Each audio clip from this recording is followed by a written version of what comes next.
Ladies and gentlemen, make some noise! I hope you guys are ready. It is playoff time. After all the hours, the weeks, the months, it's finally time. The journey to the grand finals starts now. I'm going all the way. I'm going, yeah, my blood is rebel. I'm going all the way. I'm going to another level. This is about to get nasty. They make it look easy. This guy is an absolute maniac. Oh, that's carnage! And the rock stars of the Overwatch League continue to crank out power chords. It's playing week, and there's one simple truth: win or go home. I'm going all the way. I'm going, yeah, my blood is rebel. You got a long road ahead to hold that trophy, to wear that crown, and that journey starts now. So come and get it.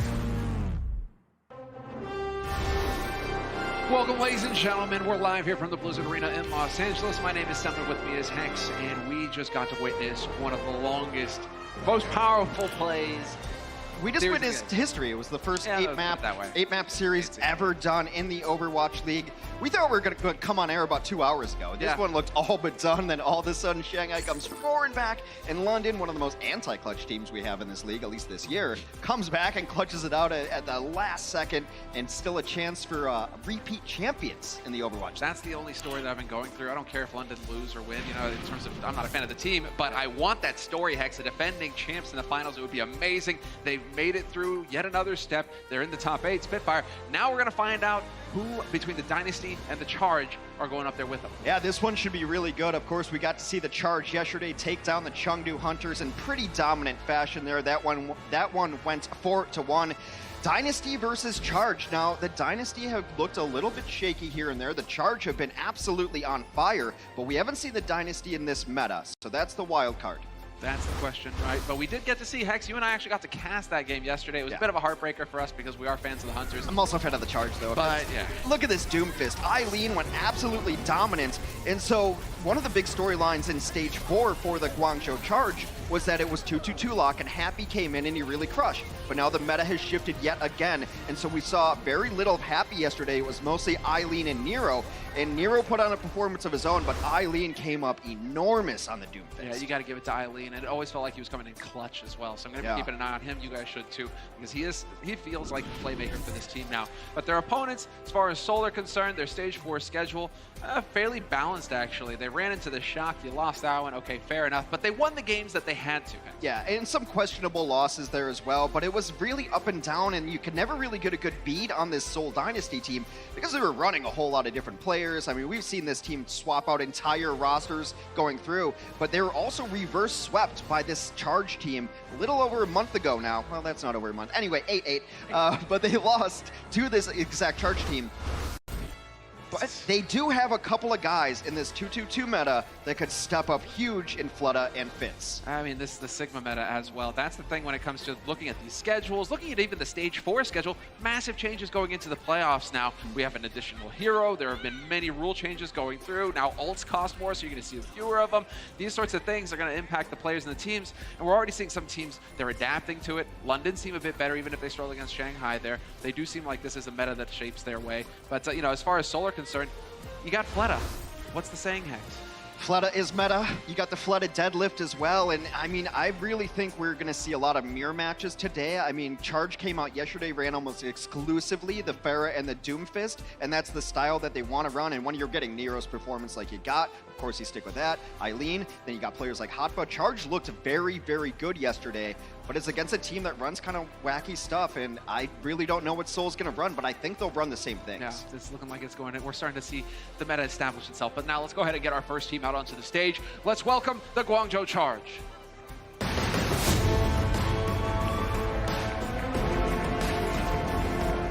They were leading the way. And man was doing fantastic work yesterday. At this point, more accomplished than a Roman emperor based on his Stage 4 and his playoff performance thus far. Nero played great. Char and Shu in the support line. This is the lineup that I think you're going to see a lot of the day. Maybe on Assault, they'll bring in Happy again. It seemed like they had a plan to bring him in for at least the one map. It didn't quite work out for him. but this is the squad that runs the Pharah, runs the Fist, runs the Sigma, the Orisa, and then the support line makes some changes here and there, but Shu and Chara will be in all day. I wonder, is the sign still in the state? We had a great sign all aboard the Shushu train yesterday. So sick because the man is also carrying in the support line. But now we're going to get their opponents out onto the stage. The other team in this duo, it is going to be the Seoul Dynasty. Reppin' 82, I'm in Seoul City. Riding down the streets, got my homies with me. Pull up in a Rover, steady watching over. Always a question with the Seoul Dynasty of which 6 they're going to start running out. Toby and Jaehong will lead the way on the support line. The DPS, Blitz, and Fleta. And I believe the tank line, Marvel and Michelle, will be their starting 6, if I'm reading all those names right. Pretty good at reading sometimes. Practice in the back of cereal boxes. And they get in here, and we'll see if it is going to be the meta that really finally suits Seoul. I do think it can be because of what we've seen with Doomfist and Pharah being so strong. We saw it a lot in the last game. We know this tank line can perform, and you've got legends in the back line like Jaehong and Toby. That's been the story of this team since the beginning, even going back as far as last season. Beginning of last season, all eyes were on Seoul Dynasty. You are making a bit of a statement with a name like that. You're looking to establish a dynasty. You're looking to have that kind of performance, and they dropped off. Didn't even make playoffs last year. Here they are, end of this season. Now it's a chance for redemption. It's a chance to live up to their name. And you got players like Fleta who are going to be looking to accomplish that. Fleta versus Nero, and let's look to the skies here because there is some really interesting stuff happening on Pharah this season. You've got the hero damage done. You've got a couple of number 1s there for both of these guys going forward. And I think we're going to be in for it, Top Gun style. Sidewinders going to Sidewinders. We'll see if it goes. Nero, I was talking to yesterday, he's like, sometimes Pharah is an interesting hero, much like Widow, where some days you have it and some days you don't. Yesterday, he felt like he had it, which is why he was forcing all the 1v1s against Jinmu and winning those 1v1s. Fleta is a dominant Pharah in his own right, so that is really the matchup to watch. So let's take a look at our map set here presented by Toyota. You'll notice something different already if you've been following along and during the season. We've got more of them on your screen. This is a first to 4 in this series in the playoffs, or the play-ins right now. So Busan is going to be the map to kick things off. We're going to control. Yeah, there were only 7 on that screen, and I thought we could go all the way to 8. If we get a draw, we might end up going to 8. Only 7 maps on that screen. We shall see what these teams want to run. Seoul Dynasty right now putting Fleta on the McCree, but they're still in spawn, so time to change here. But it would be an interesting blind pick because I think Guangzhou is going to run the Doomfist and Pharah as much as they can until it gets punished, if it gets punished. And you have to maybe do something to shut that down. Maybe Fleta's not going to start on the Pharah. All this hype, all this build up, but you know, Hex doesn't really make me too sad because I'm always a fan of McCree. More McCree on the map. More clicking on heads, and Fleta is a god of the mechanical aim. He can just hit headshots all day long. So we'll see if this plays out, if he's going to be able to counter Nero up in the skies. Fitz looking to connect. Already Fist with base, but it's Eileen that gets picked by Fleta. So Seoul Dynasty draw first blood of the series. That's why I think the McCree can be a very valuable pick here rather than running a Pharah of your own, because then you're able to at least slow down Eileen on the ground. I think what Chengdu ran into yesterday is they never really picked who they were going to try to stop, and it was either let's focus Nero or let's focus Eileen, and they never were able to stop either of them solely. But Seoul Dynasty believes in Fleta enough that they're going to we need a flashbang to deal with the Doomfist coming in, and we need just some pressure on the Pharah and the sky so that Nero can't just hold sway up top. He's already near the Deadeye. 80% in counting right now for Fleta, so he's hitting shots, and that's going to be the main point for him. Get that Deadeye up. You can really control a lot of the airspace around you as well with all these barriers to hide behind. There's going to be a good bit of support here for McCree to set up his ultimate, something that isn't always the easiest thing to do. The Nano Doomfist comes in, and Eileen gets first blood and gets a second. And this is just what we've been seeing all series long. Well, as far as the playoffs presented by Xfinity have been concerned, we've been seeing a lot of Doomfist, we've been seeing a lot of multi-kills from Doomfist, and the explosive power, it's just that one-shot kill potential. You put it in the hands of a competent player, the Fist, it goes a far way. And it's that snowball potential too. You see that when you do the damage, you get the shields. Sometimes the Doomfist gets up to like 350 HP, and it's ridiculous. It's almost impossible to kill him at that point in time. And what Guangzhou wants to do is kind of a magic trick. Look over here, focus on Eileen, and then here comes Doomfist. Yes, you're exactly right. What is it, the ball in the cup, or, you know, misdirection, I think is what it's all about. Somebody get Penn Teller on the show, we'll ask him to do something about it. But Eileen in it, looking for the pick, and he's gonna find it with the help of his team, Hotba. And Hoppa also stood out on the Sigma. There's so much to pick up here. Game to game, we're learning along with you guys to see who's adapting and who's really having to stand on performance. Hoppa is certainly showing up strong on that Sigma for his team. Lutta got the flashbang, unable to finish that one off though, and Rio's gonna take down a couple. Fitz trying to equalize, but only a single trade. And now Guangzhou Charge will take the lead on the first point of Busan. What I've been so impressed with, especially as the playoffs have started, is how well teams are comboing Halt with things that aren't Hook. Because we saw Halt and Hook very much in Stage 4 with the Roadhog and the Orisa. Yeah. Now we're seeing Halts into Rockets, Halt into Doomfist, Halt into Accretion. There's so many things that these teams are comboing with. Yeah, just seeing all of that training come through from the season. And now, well, eyes on Hoppa. He's got the flux ready to go, and we've seen him. He's known how to make the plays already. You can see that he's well adapted to this hero, but he's already lost Chara. That's really going to be impacting Nero, not so much Hoppa. Hoppa can still have a chance to turn things around, and we've got a Nero who's been boosted up, looking for targets. Oh, but it's the best game of hide and seek in Seoul Dynasty. Dodge him completely. Well, I mean, the reason that you use the Nano there is to keep them back until Mercy comes back in. That's a nice sound barrier there. Yeah, perfectly timed there from Toby. Thought that there'd be a little bit more follow-up, but it's not the case. They trade fluxes, but it's Marvel gets focused down. Eileen finds the kill. Quick trade here. Rio and Nero going down for the charge, and it's going to be the Seoul Dynasty fighting back, and they are going to get the flip on the point. Eileen gets a couple, but now Guangzhou have put themselves one fight away from taking this very first point. Sitting at 99%, they have Barrage. They will also have the Meteor Strike from the Doomfist. Not much else to work with, but Seoul had to commit a couple of support ultimates during the last brawl, so they don't have a ton to work with either. It's true, it's true. Just got to keep an eye on Hoppa and his fluxes. Just yesterday, we're still getting used to it. I mean, this is really the first time these past couple days that we're getting to see Sigma in action, in pro hands, on the main stage. And so, figuring out the timing for these ults, when's the best time to use Gravitic Flux? We're still trying to figure it out ourselves here. What is the combo with really well? Yeah, exactly. But, you know, as an opener like that, Hotba, he seems to also have a bit of a hair trigger when it comes to using the Flux. He likes to get in there. Nice attempt at a pick there by Fitz.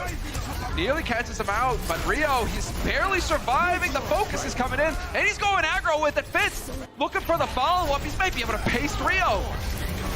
Got Rio, and we'll see if Guangzhou wants to commit. They cannot anymore. Michelle gets the follow-up kills on the cleanup.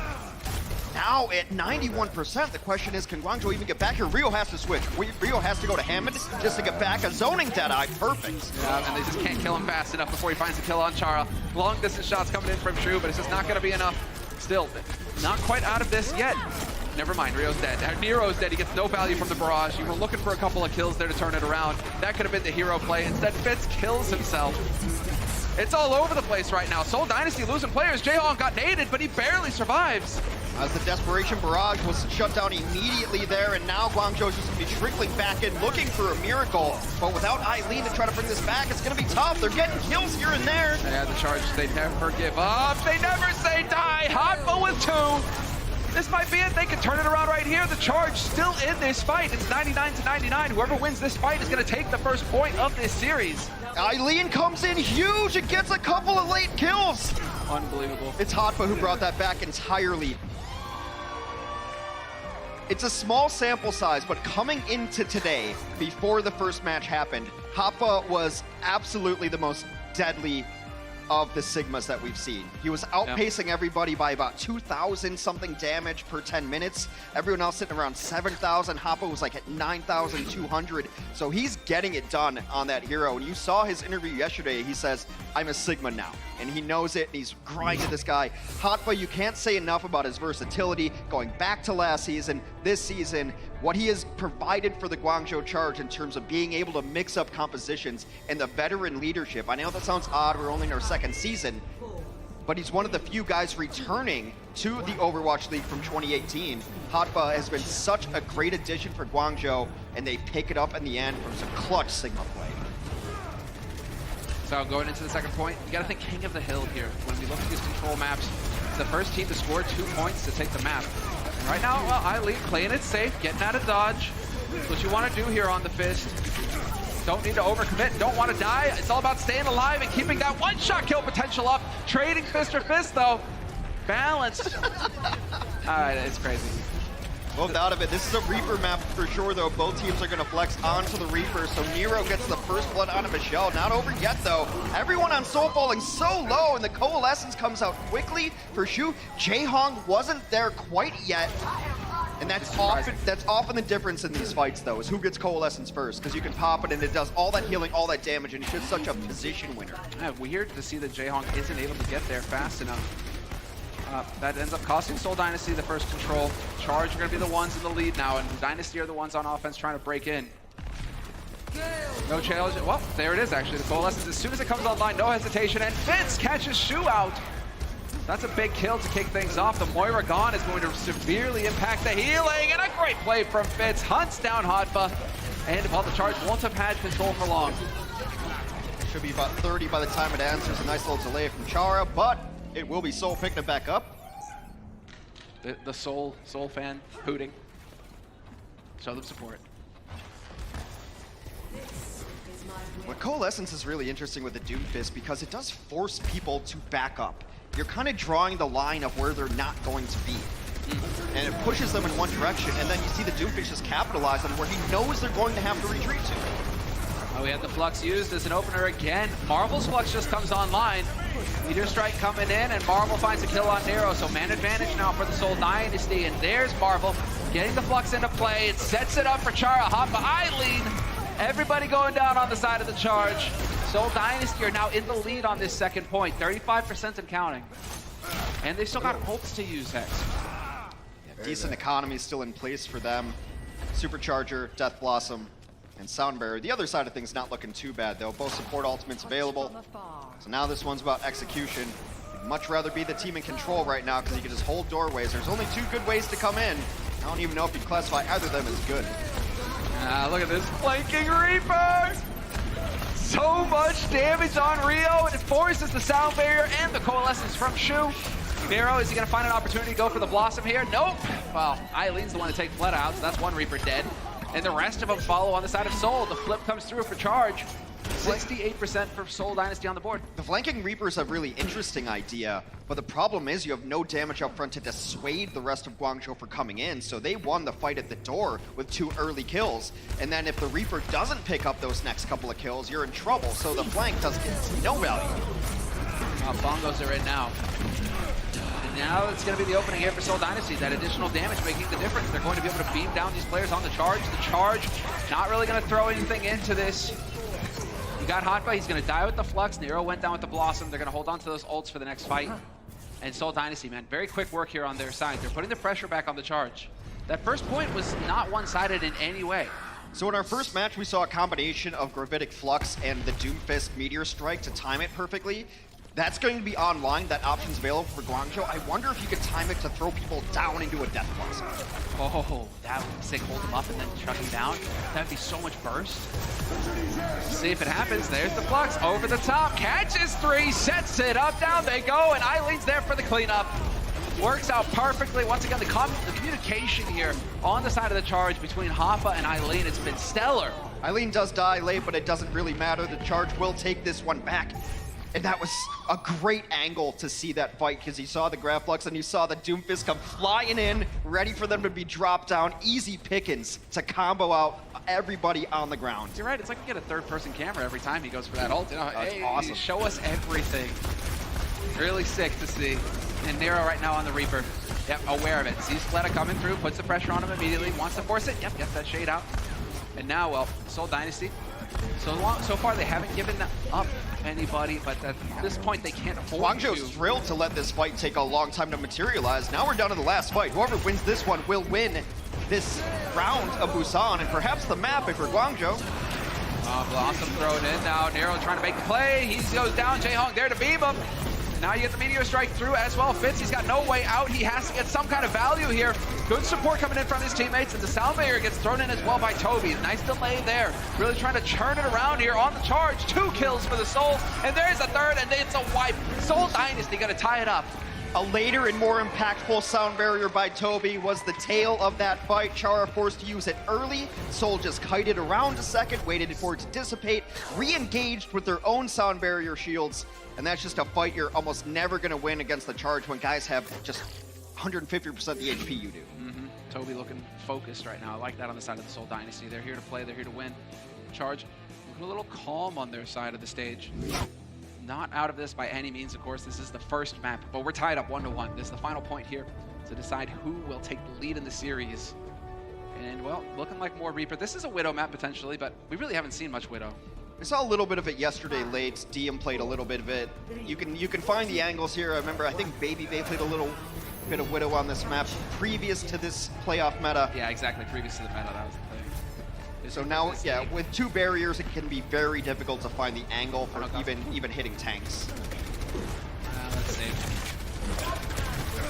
Right now, just a standoff. You get the Reapers to melt shields, catch flanks, and then you got Fitz to just go running right on through. With that Fist that goes through the barriers. This is the answer to this current meta, into the double barrier that you're running into with the Sigma and Orisa working together. So, point unlocks, and now we see who's going to slip up first. It looks like Eileen gets caught completely out in the open there, pummeled by Seoul Dynasty, and now they're lacking damage on the side of the Charge. Can Nero make some magic happen here? It's not looking likely. Eileen has been such a strong focus for this team, and now while they try to kite back, the Guangzhou Charge get picked apart. Easy first fight for the Seoul Dynasty. Such a tough break there for Eileen. Him dying like that, look at that. Fitz nearly got the Meteor Strike. Eileen just crossed 20%. Now you're gonna get ults here. And but at least Hotba, he hasn't been sleeping Hex. He's got the Flux on here. He does so much damage as Sigma that he's always gonna have ultimate a little bit ahead of the opposing Sigma. That's the thing, you do the damage, you get the ult. And well, we're waiting to see. Marvel waiting for it, and Hotba still looking for it. They're gonna be even now in terms of Flux, so it's now about who finds the best opening. Marvel may be thinking it. Oh, what a snipe! Drops the rock right on him. Shu got rocked!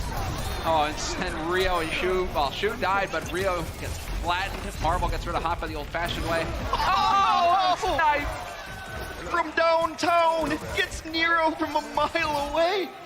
Hotba may be doing damage with the regular old primary, but Marvel has gone to the lab with the accretion. So sick. Oh, and there's another one. Just, let him know. It might be my new favorite thing to witness in the game. Long distance, just chucking a rock at someone. Sound barrier in here, though, on both sides. Both teams trying to whittle each other down, but it's Seoul Dynasty with the positional advantage, holding at the choke. Chara gets picked off. Shu hanging on by a thread. Might be decided, nope, this is it. Back off and reset quick here if you're the Charge. You're going to have one more shot at taking the fight on the point. So Seoul has to decide right now if they want to do a forward hold or just back up. You're winning, so you can just play this passively. It's on Guangzhou to take your point. And now we're getting into it. 90% on board for Seoul Dynasty. This is the final fight. The Charge, they've got a couple of combos. Yeah, exactly. They will have the bomb as well here from Rio shortly, so they can amp up that damage. But it's Shu to open things up with the Coalescence. Toby getting picked by Eileen to kick things off, but it's only Toby and he didn't have barrier. So Jaehong has still got the Coalescence. It's a matter of when he decides to use it. And it's just getting a bit out of hand here for Seoul Dynasty, and it looks like they're not going to throw this fight away. They're going to give up and just reset. When you're sitting at 99, you just always have the luxury of trying to reset and get back. Don't throw in ultimates where you don't need to, especially when you're going to have every combination that you could possibly want with Flux online for Marvel. Flutta has the Death Blossom. Fitz will definitely have the Meteor Strike. And then you have your opener, too. You saw Guangzhou open it with Coalescence. Coalescence is generally the opener in these situations because it's a very cheap ult, and it creates a lot of space. Oh, there's it! Trying to knock him out of position, but Jaehong wasn't, unfortunately, he was right in harm's way. It wasn't even like Nero tried to get that one. He's gone, Eileen as well, and Seoul Dynasty. Losing that fight, the Charge do it fairly cleanly there. Gone with it is Coalescence, so they trade the Blossom for the mid-Coalescence kill. Totally works out for them. Hotba will have Flux. Shu nearing a Coalescence of his own. If they can just back up and maybe take chip damage, then Shu will get Coalescence, but Seoul still holding all the combo cards. Trying to be patient, but yep, set up the shield, move on through as a group here together. Marvel, eyes on him now, he's got the Flux. Meteor Strike is in, that's Splitta opening it up with the help of Fitz. They don't even need to, but he's gonna go ahead and throw it in anyway. Seoul Dynasty just looking to end this fight right here, right now, and take the lead in the series. Point will get flipped. Anybody here? No, it's not gonna happen. They're not gonna be able to touch in time. Nobody can make it for the Charge, and it's the Seoul Dynasty taking the first map of the series. Seoul's done such a great job of controlling space with their ultimates. Fitz goes in really aggressive because he knows he can Meteor Strike out. Then everyone's backing away from the Meteor Strike. They back right into the Death Blossom. That's it. That's how Seoul wins the fight. So clean. But that's exactly what we're hoping to see here from the Seoul Dynasty. We'll be back with map 2 right after this. The Overwatch League is powered by Intel.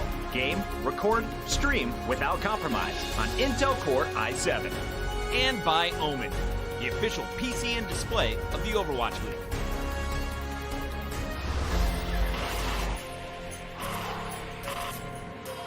They don't just play for a team.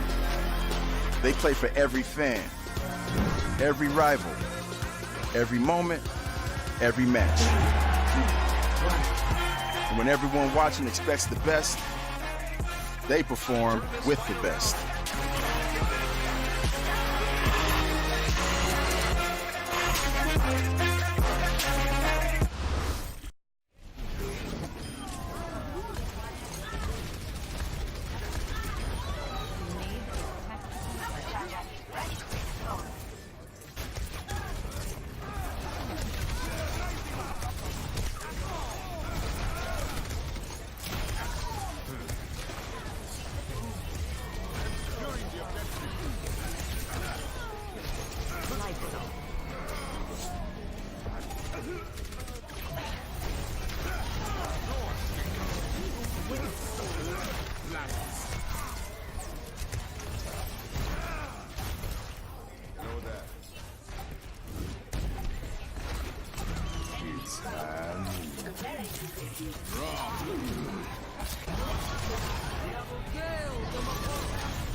Yes, it wouldn't be an Overwatch League segment without our cast and comms. That's great. I would say it was a ton of fun to make, but we don't actually do anything. We just talk.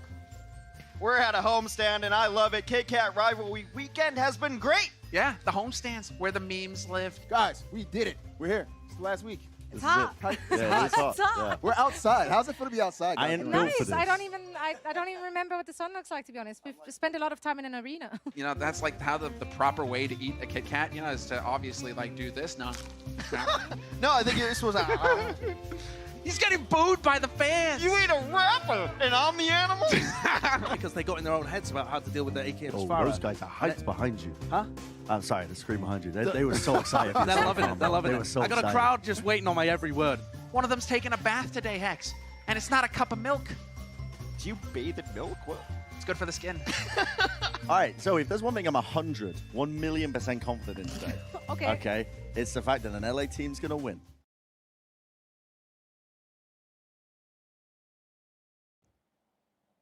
Wow, I'm gonna Bren, leave it at you're a wizard.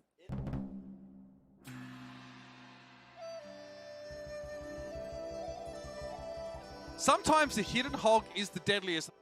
Never underestimate a boy named Sue. So jealous of that line. Sometimes, Matt, the cheese gets the job done. A refined fist is tough. Well, you know what they say, Danny. Sometimes you win, sometimes you get splashed. It's important to enjoy life. We're watching video games. Let's have a good time. Ah, it's pretty cool. I didn't know we were so wise, Hex.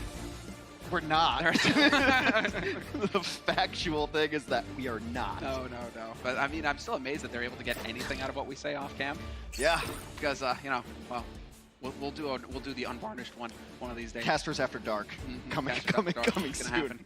All right, my name is Summit. With me is Hanks, and we're going to get into the second map of the series. It is the Seoul Dynasty in the lead, but the Charge, they didn't make it easy for them. It was very, very close on control, so you don't really know which one this is going to go. However, the Charge did lose, so they will have next map pick. They decide that they're also going to bring in a new player. Happy will be subbing in for Nero. Yeah, that is pretty much according to plan. That's pretty much what we saw versus Chengdu yesterday. Same sort of strategy. It was on Assault yesterday. Now it's not on Assault. We're going into Hybrid next, I believe. So we're switching things up just a little bit. Next map, the Charge's choice is going to be King's Row. Indeed it is. And what? I mean, we've seen this map. It's been around since the dawn of time. And nothing existed before Overwatch, so that's an accurate statement. We always have the debates of whether you should pick a map that you're good on or that your opponent is bad on. This one has the luxury of being both, because Charge are 5-2 on this map, while the Seoul Dynasty is a mere 2-4. So it's a perfect pick, is what I'm saying. It is a perfect pick, and it's fun. We always have this back and forth, and this is also a discussion that's been going on forever. Do you pick to your strengths, or do you pick to your opponent's weaknesses? Yeah. I think you pick to your strengths. I always play your strong game. I tend to agree, unless there's like a map that your opponent has never won or never taken a point on. Even then, Hanks. Yeah? Even then. Because you know you're going to crush them everywhere else anyway, right? Oh, this is our map. We're going to beat them up. That's an old discussion. Well, Happy is the hit scan ace on this team. You see him early on the Widowmaker to start it off. That's not a strategy that's unheard of, especially just open it up and spawn, see if you get anything. Yep. Happy will move over to the Reaper instead. So a Reaper Doomfist damage combination force Guangzhou. Seoul is opting for a Mei, we haven't seen a ton of in these playoffs thus far. No, we actually thought that would be the name of the game coming into this meta, that you would get a whole bunch of Mei, just triple barrier, right? You get that Mei wall, you get the Sigma barrier, you get the Orisa shield, you get all the barriers. You even get a sound barrier every now and again. But right now, Seoul Dynasty, so far they're holding. They're doing a good job of sticking together. Jaehoon keeping everybody topped up, and it's Fitz to find the first kill of the map. Marvel take down Happy. And that fight is it, and they're going to get a lot of ultimate charge out of this one too. You're never, ever going to win a fight when you lose both damage dealers. Marvel cleans up the fight with a plume, able to take them down. Then you look at the ults, and when you get aced like that, meaning that the entire team dies and not a single kill for your squad, the other team is going to have a very strong ultimate advantage. The only people getting ults charged for Guangzhou are the healers. So Shu is going to have Coalescence again before Jaehoon. Jaehoon, it doesn't really seem like Jaehoon does such a great job on the Moira in terms of ult charge. Always feels like he's lagging a little bit behind. Yeah, but he's used to having to aim. Yeah, right. I knew you would make that joke. I was thinking about it earlier too. Well, you know, great minds, all that. Shu, though, gonna beam down Toby.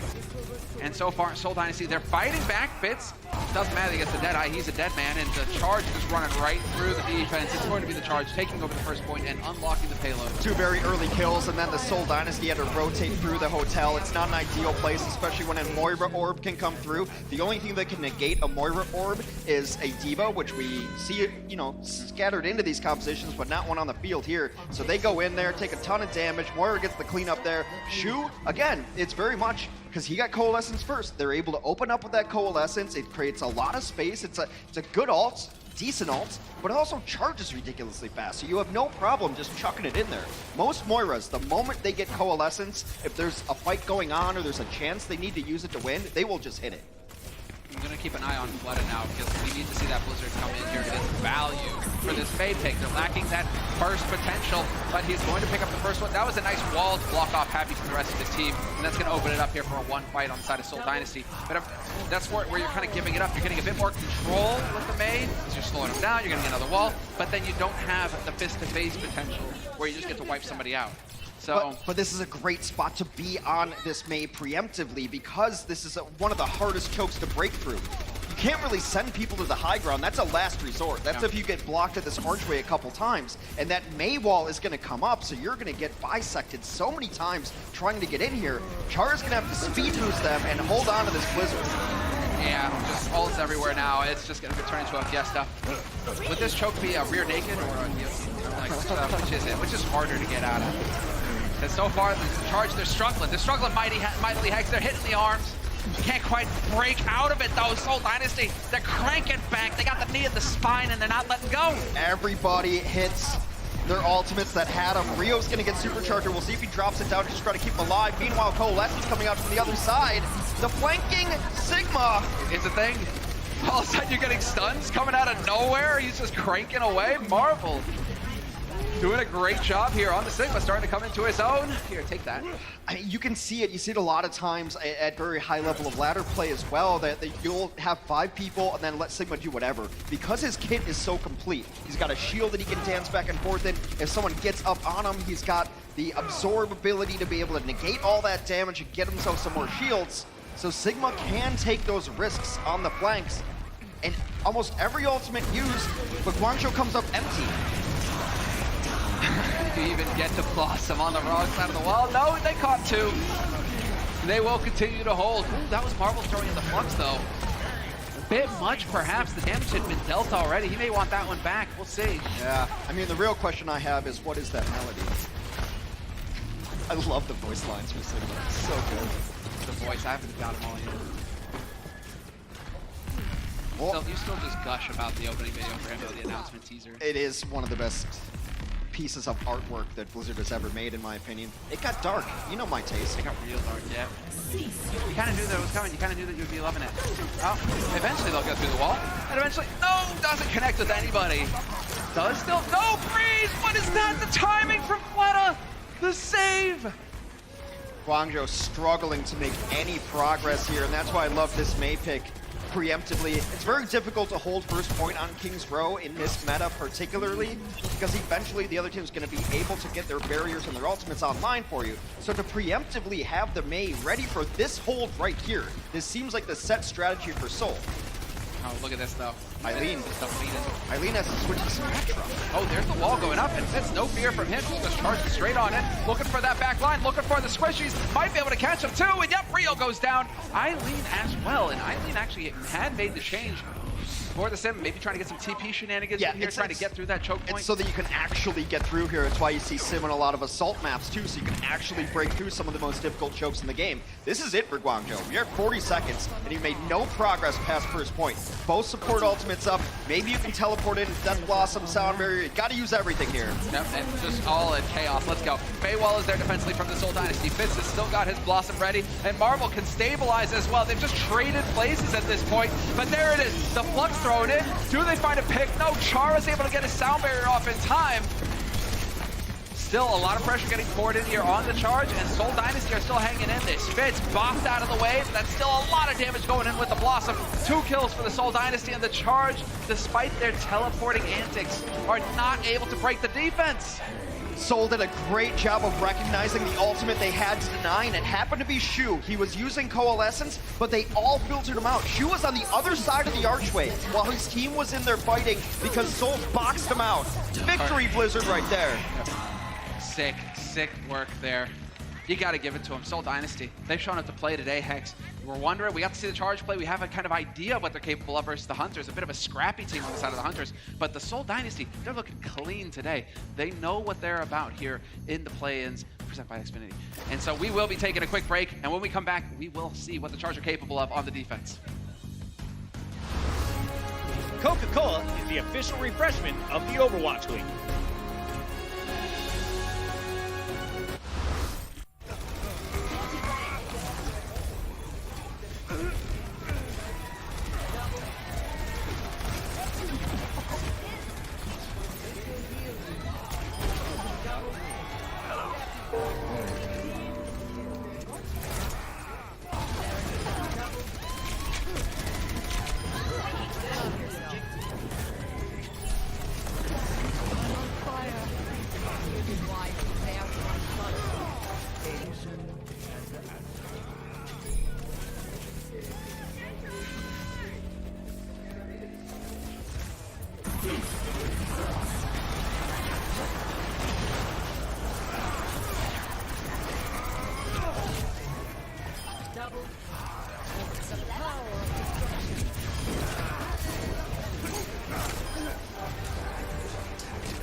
So the Seoul Dynasty clearly prepared. This was the Guangzhou Charge's map pick, Hex. You seem to think, you know, going into it, this is your pick, this is your home turf. You're gonna have something prepared for it.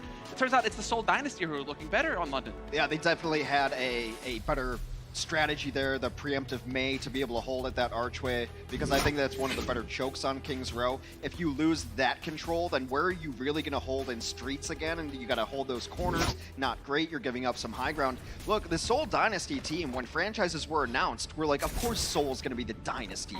This is a team with so many expectations built around them. They also failed to make the playoffs in the 2018 season. By all accounts, an enormous disappointment. So now they have a chance to make the actual playoffs. We're in the play-ins right now. Yeah. And they really only need to capture first point and go a little bit through the archway. That's so close. This could be a quick lead here for the Seoul Dynasty. They're already up 1-0 in the series. They get up to 2-0. It's within striking distance. Yeah. However, recent history would say they did get reverse swept by Guangzhou. And that's a different meta, different patch. It could be that you know, they do like London. You know, they give an extra 5 maps and then remember how to play it next in the series. Could be the case. We'll see. They are making it through. Marvel. Good support here for Jaehong. Thompson's back up again. He survives. They get the halt. They get a stun, and then there was a Reaper by the side. Yet no one died. Terrific play here coming in from Jaehong. He is in the lead now on the Coalescence. For once, we can say that for Jaehong's sake. And if they just play patient, wait for him to get that online, things can get spicy here for the Charge with the Coalescence. That can make the difference. He's right on the edge of it. That ultimate could open up this defensive point here for the Seoul Dynasty. Yep, no hesitation. Throws it out immediately. Tries to put it on. Happy hanging on by a threat in the back line. He's no longer a threat. And Jaehong just covering everybody right now, and it just barely makes the difference. Oh, Toby going down with Sound Barrier, though. That's big. Trades. Fletta's behind. Fletta's on the flank. He's trying to isolate targets. But then the Flux comes in. Are they going to stabilize this Charge? No way. Couple of kills are in. Hoppa gone. Every kill that happens for the defense is solid, but it's worse with the Charge die. Hoppa's got a long way to float back into this fight. Fletta, he's just getting put on notice. We remember you're around here. I see you, Fletta. So their taxi is going back right now. Little do Seoul know, and it's a 6v4 right now. But they know they got the kill on Hotboat. What are they waiting for? Get in there. You have an opportunity. Go for the throat. It's still Buzzy the position now. Now you got him back in the corner. Oh, perfect. Chara nowhere to hide. He gets picked. And there's the Seoul Dynasty. They smash him. Charge sent packing, and the Seoul Dynasty, they get the job done. Yeah, and guess where the Charge are going to spawn? Miles away. It's barely on the same map. It's on the tube, Hex. It is King's Row. Some of them are going to spawn. Actually, they're getting decent spawns. All right, this is not as terrible as it could have been. Yeah, I mean, keep in mind, there is that mechanic in Overwatch where it really takes a long time for the payload to start moving, so it gives the defensive team a chance. Did they get decent spawns? They're running. Yeah, I mean, it does take forever for the payload to start moving. So yeah, most of them got some forward spawns, but they're going to regroup because they don't have to. They can't just lose a fight now. They're going to have an honest fight coming in, but Marvel can just pick everyone off the cart. And we'll see how it plays. Eileen trying to go for it. It's happy with the Blossom on Toby, but Toby had already used it. Nah, it's just going to be a clean kill here for the Charge. And now they're the ones who get to set up the defense on the choke point. Did they got the hooks in? Did they got the hooks in, Hex? How much MMA have you been watching? I don't know, man. Okay, so this is interesting. Fletta's going to go to the Mei on offense here. And that's in case somebody gets a little too far out, or to buy them the space to come in through this archway. Perhaps even predicting that Guangzhou might be trying to run their own Mei, because a Mei will counter a Mei with a wall. It'll buy you the space you need. Fitz can go as aggressive as he wants because he's got the escape. There's the escape. Right on through, right on the top. Hoppa splattered flat. Now Eileen's gone as well. Rio's not going to be around for long either. Fitz on a murderous tear. Wiping them out, and that is the Seoul Dynasty closing out the map in fine style. 2-0 lead in the series. This is first to 4. They're halfway there. Seoul Dynasty just took Guangzhou's map pick. Guangzhou, by all accounts, was way better on King's Row, but Seoul Dynasty had the plan. They executed. Let's see what our halftime crew has to say. The Overwatch League is brought to you by T-Mobile, now connecting 99% of Overwatch League fans. Catch your league on America's network, T-Mobile. State Farm. Whatever life brings your way, State Farm is here to help life go right. And by Xfinity. Xfinity X5 gives you the speed you need to game like a pro.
The Charge have been red hot as of late, but nobody seems to have told the Dynasty it's been all soul in this one. They're up 2-0 over Guangzhou at the break. Welcome back to the Dusty, everybody. It is halftime presented by Cheez-It Grooves. Malik here. We got Zoe, Brent, and Sideshow, the crew here as usual. Now coming into this match, the Guangzhou Charge, everybody was talking about how strong they were, predicting them to win, but the Seoul Dynasty, they must have missed the memo because they came here to play, and right now they are putting a hurting to the Guangzhou Charge. The big question for me as well during the pre-show that we had was, can the Guangzhou Charge continue this dominance that they showed? Yes. And that was the big question for them, and we wondered whether Nero could do it again on the fire. So far, haven't really seen much Nero, actually. No. And Eileen has been having a good game, but Seoul have been really impressing me on an individual basis. Indeed. What I love the most about this matchup right now is that yesterday, yeah, we did see Sigma, but it wasn't ever like this big key kind of thing. Today, in this very match, it's all about Sigma. Like, Hoppa and Marvel are putting out an insane performance on both sides on that Sigma hero. Well, like you guys said earlier, Nero, he's been eerily quiet in this matchup so far. Why do you think that is? Well, the first time that they played on Busan, it was Fleta was just kind of pushing him out of position. No longer is he engaged in a Pharah battle in which he can dominate. Instead, the first round he had to deal with a hit scan, which put him off a little bit. And then in the second round of Busan, he's actually playing the Reaper. So we haven't really seen that strength of the Guangzhou Charge at all over the first two maps, which is why I think it might really be a tale of two halves. I'm expecting Guangzhou to come out much more strongly in the second half. But when they're playing these Doofus Reaper comps, like you said, Zoe, the tank line from the Seoul Dynasty is dominating. Yes, yeah. Marvel is just absolutely destroying right now. It's not even like he's succeeding in the numbers aspect when it comes to comparing him to Hopper, but it's just his ability usage. Every accretion, which is the rock stun ability that he has, is hitting every single target that goes like on cooldown. It's astonishing how much value he's getting out of the hero. And it is hard to hit. Now, it's not like Hoppa is falling off or dropping off, rather. He's still putting out big numbers. In the first, on the control map, he was doing 32% of the overall damage on the server, way leading the charge like from both teams. Now, however, second map, I feel like Seoul Dynasty kind of ran away with it, and a lot of that was on the back of Marvel, but also on Fitz, who's looking fantastic on that Doom. He definitely is. Indeed. Now, when we're talking about the Seoul Dynasty, one name that always comes up is the Hall of Famer Ryu Jae-hong. And Sideshow, I believe there was something that you saw in that support player's play that you want to break down. Yeah, definitely. We don't think of Ryu Zhehong as really being a Moira player, right? And we don't really think of Moira as being either a particularly strong hero or a hero in which you can make plays. But it's incredibly important in this current meta due to how the shields work. So I've got an Insights powered by Intel where I want to go through one play in which Ryu Zhehong's coalescence in particular was incredibly important. So here's the setup, and you can see that Zhehong actually has his ultimate available here. And the whole of the Seoul Dynasty are going to come up through this choke point and attempt to take a fight. The double shields are really... They pose a big issue if you want to play a Zen or an Ana player. But when you're playing the Moira, you can get these kind of setups. Now, I'm going to pause this and run this incredibly slowly. So you can see here that there's a halt comes out from Michelle, and they're going to sync that up with a punch from Marvel and also with the coalescence from Zhehong. So they have an opportunity to get a pick for the starters, but they also have a large amount of damage that goes straight through the shield, and they're able to pick off Shu immediately. Now, also, there's just no getting away from this coalescence. He can laser people down from a distance. The beam travels through everything. There is no stopping it. It's got self-heal, regen, heals up the rest of his team, and Zhehong's able just to clean up the rest of the pack. Here it is from his point of view as well. He comes forward, throws out the orb. They go through shields too, and he's just mopping people up. Takes down that supercharger too. It's very difficult to get that out of the fight. Normally think of the Orisa ultimate as a very key ultimate that's difficult to take down because it's behind 2 shields in this meta, but not if you get great value out of your coalescence like Zhehong does. So it's these kind of plays that are really kind of projecting the Seoul Dynasty from being a mediocre team to an excellent one in this meta, at least so far. I feel like we're seeing a whole lot more value out of Moira in this current meta right now. Well, guys, it's time for Crunch Time presented by Cheez-It Grooves. And if you want to win in Crunch Time, you need to be able to adapt to a new hero. So let's see a toe-to-toe stat comparison for our 2 Sigma players so far. You like that toe-to-toe? Toe-to-toe. In lieu of head-to-head. That's awful. Thank you. I hate it. All right. So, of course, Marvel is normally a main tank, now flexing over to the flex tank.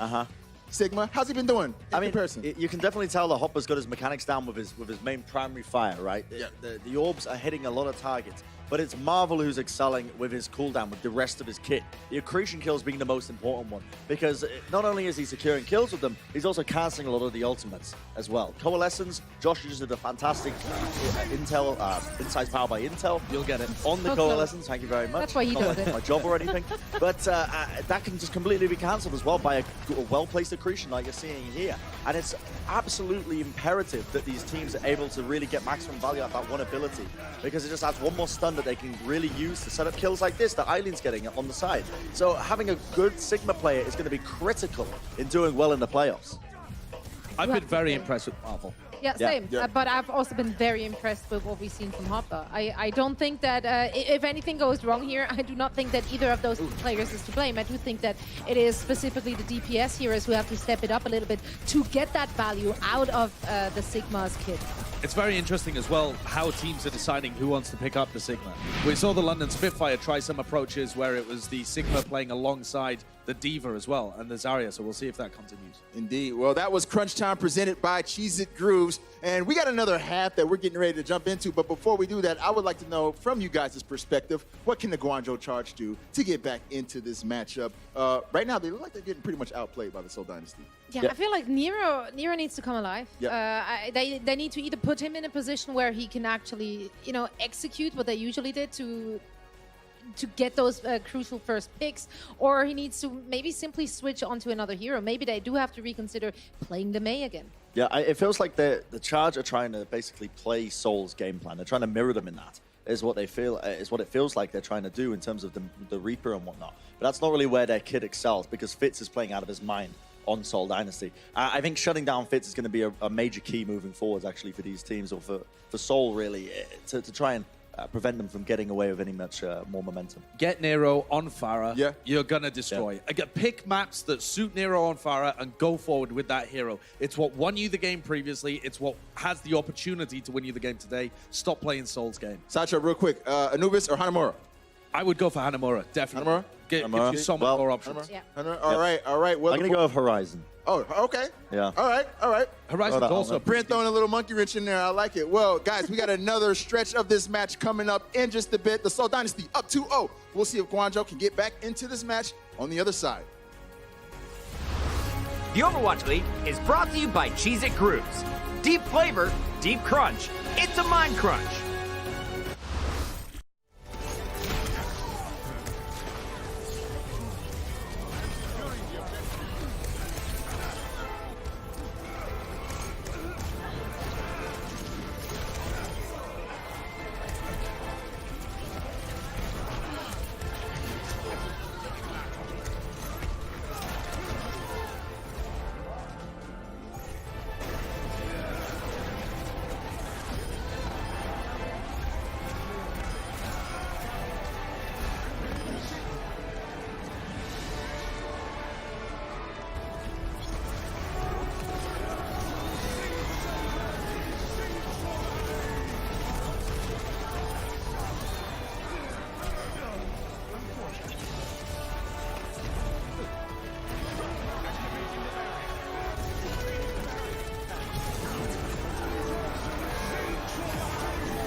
Well, that was the halftime show, and thank you very much. I like it that John was so convincing in his arguments.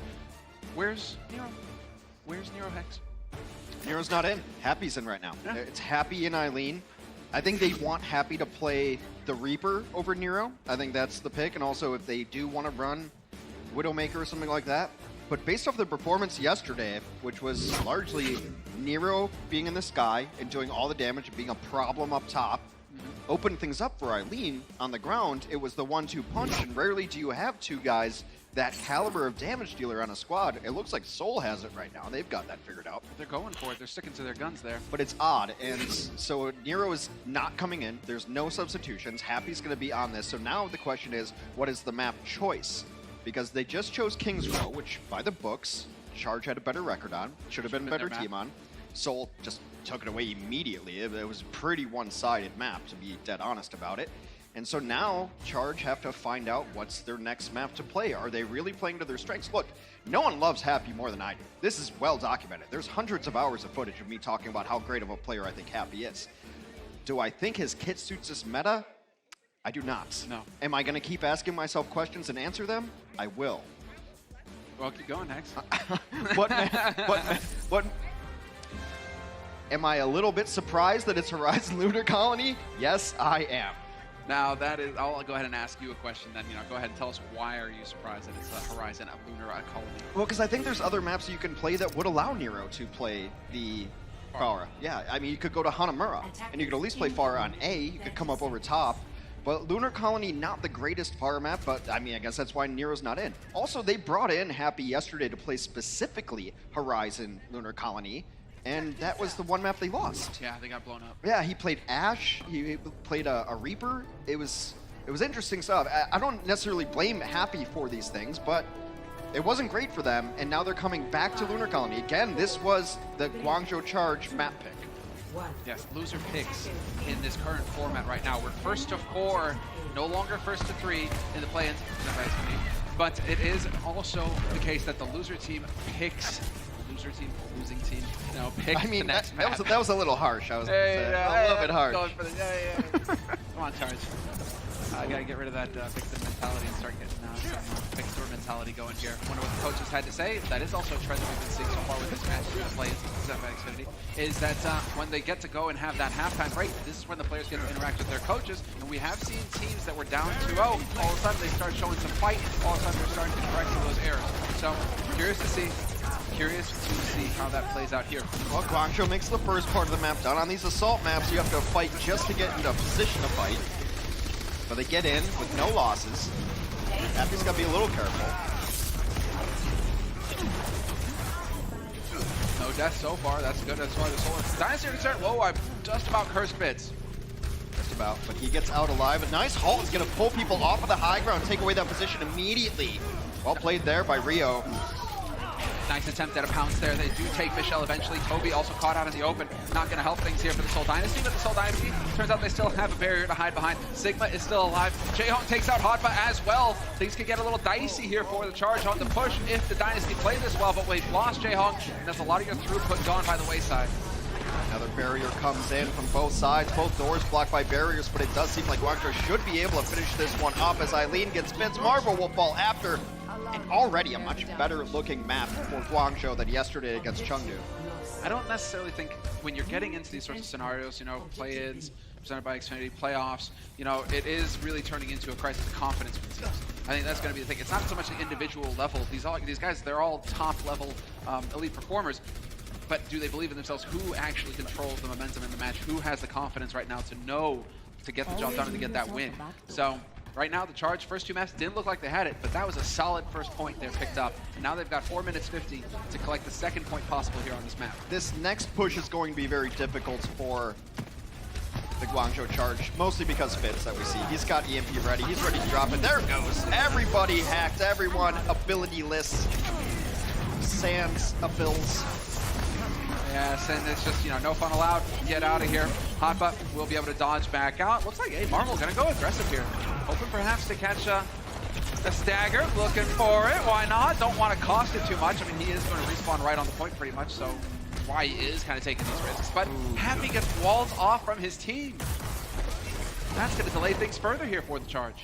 Gets frozen right there. Now it's time to reset, but there was a very quick first capture. They're not really in that much trouble just yet.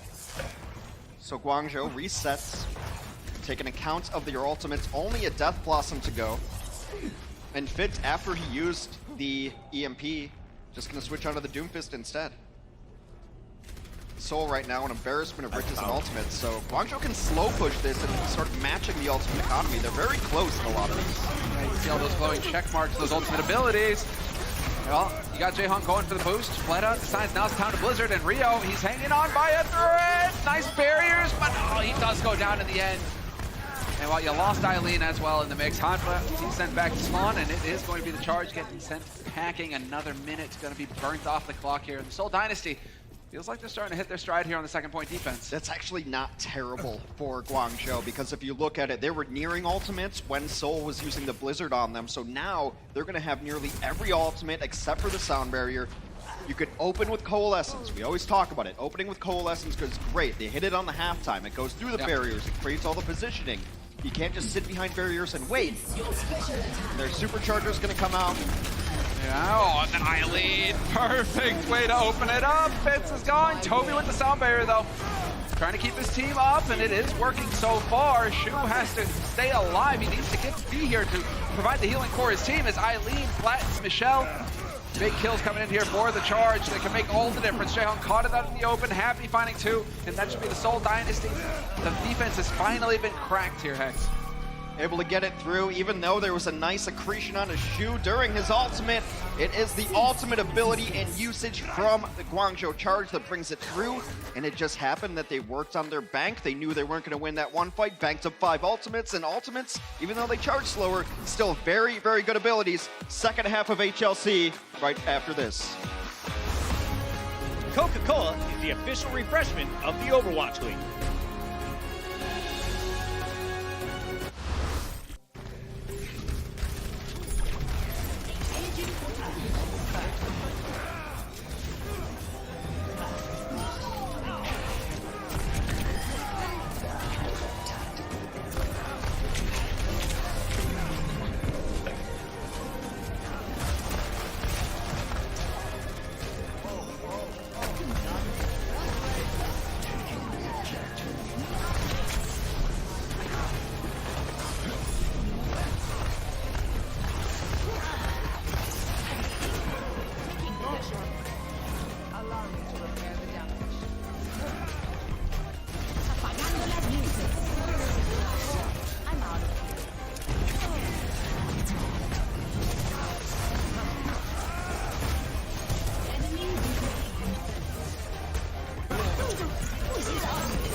there you have them on your screen, the Charge. And after the halftime, seems like they're following the trend. We've seen this a lot with the teams so far in the play-ins presented by Xfinity, with teams turning around their performance. After the second map, they get to go back, they get to talk to their coaches, and they get back into the match, and they look revitalized. Well, that was a very competent first 2 points picked up here on Lunar Colony for the Guangzhou Charge, and now it's on the Seoul Dynasty.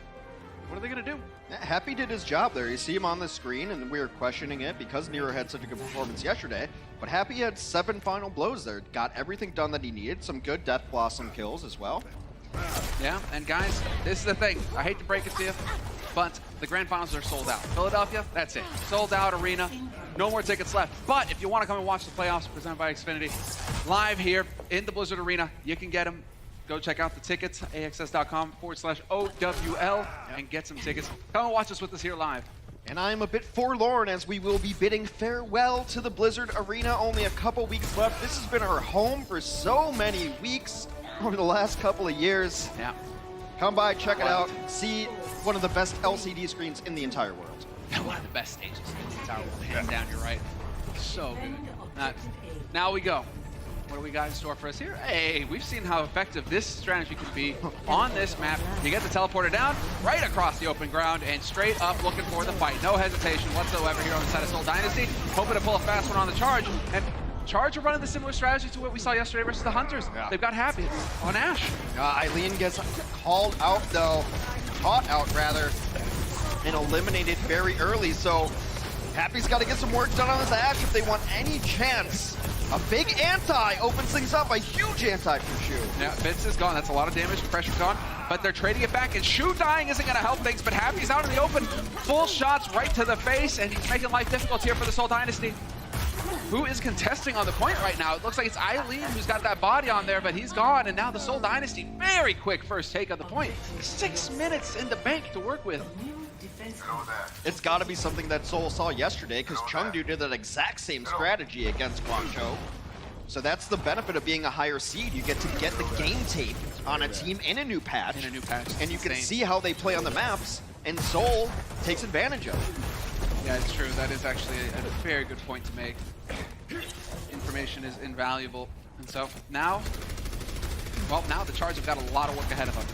5.5 minutes here for the Seoul Dynasty to tie the game up. And they're going to have ultimates coming online now as well. Jaehong nearly has the coalescence. Once again, he's a bit on the slow side with it, but he'll have it online soon enough, and I'm curious to see. I think he's just going to smash it. Yep, as soon as it comes online, boom, get in there. Happy looking for a flank in the back line, put some pressure on Jaehong. He's going to get beamed, though, and Happy now at risk of getting picked off. Still, kill here for the Charge. They have the man advantage on the Seoul Dynasty. It's enough. It's enough on assault maps. You usually start with the one, you get a couple more, and it's all good. Shu on the Ana is interesting. I think it's something you can run on the defense because your team's going to be playing behind your own barriers. But now he's going to switch off of it. Caster Curse the Ana. It's too much pressure. Just get that AoE healing in there, you know, just yeah, I mean, I like the Ana because I think Bionade with all the anti-healing is one of the best basic abilities in the game. Hands down. A game that relies so heavily on healing. No healing allowed. Life gets a bit rough. We've got the Fluxes online for both of these teams now. In Rio, he's used the Charger, and Seoul Dynasty, this is wise. This is exactly how it's supposed to go. You back off, you let that thing run out. It's actually fine for the Charge though, because Michelle doesn't have his anywhere near, so they're not going to be behind in that aspect, and it buys them some time. So that's worn off. Happy on the high ground though, just waiting for them to push on through. Hello, halted into the open. Accretion attempt there. I like that kind of play, but we still have both Fluxes online here. Seoul Dynasty going for the long wrap around, hoping to catch somebody on the Charge out of position. But there it is. We're going to get the Flux on one side and countered by the other. Sound barrier used by Toby. Charge didn't have his online. That might come back to hurt the Charge. Plenty of pressure getting poured on here by the Seoul Dynasty, and it's a sweep of the defense. Real progress getting made here on the second point, and the Seoul Dynasty, they've done it all right. It's the second time that a better barrier has won Seoul Dynasty. At least some progress on this fight. A last second, the barrier now comes out from Chara as his team in desperation mode just to touch the point. Oh man, Eileen's got blasted though. Happy with the double, and nobody's on the point. Michelle, you look confused. Rio, where are you going? You have a dentist appointment you're late for? He rolls right through the point. He had barrier, he had everything he needed, and then he rolls right off it. They could have pulled that back. Happy hits that Blossom. That's those unforced errors will cost you. Taking a quick break. We'll be right back.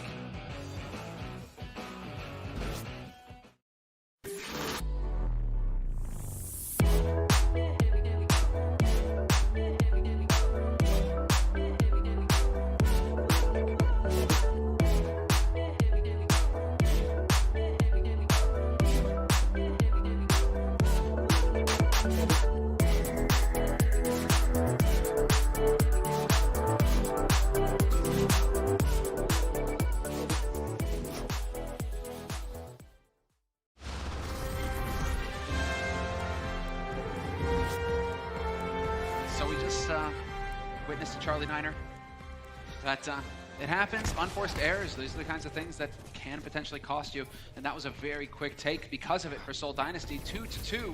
But Seoul Dynasty has so much more time in the bank. It's not like Rio was low either. He just burned right through. Maybe you saw a target of opportunity and you get kind of anxious in those situations. That's where being kind of a team comprised mostly of rookie players can come back to bite you. They also had a Lucio messing around the corner, but I mean, you get a couple of kills from a Death Blossom. That's probably a fight you can turn back at that point in time.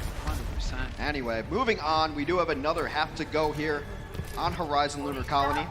The offense will be the Guangzhou Charge as they have less time in their time bank. They make some switches to the composition they want to run.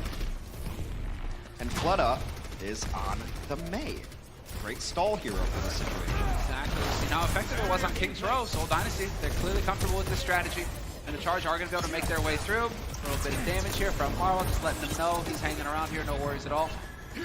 And the Charge still making up their minds. Still trying to find an opening here. Don't go outside, please. Oh, terrific. Perfect. There's a great move. Marvel knocked right off the side, out of position, can't help his team. Seoul Dynasty, though, they're still hanging in this. Nobody's dropped yet on their side, so the Charge still trying to find a kill. Oh, they're trying to get the Sigma. He's getting a ton of support. They do get a stunt on him in the back right now. Sigma will live. Oh, mistimed punch. That's crazy. The Mei block. Eileen right now is just desperately trying to find a kill. But it's his teammates who will do it. Chara and Shu.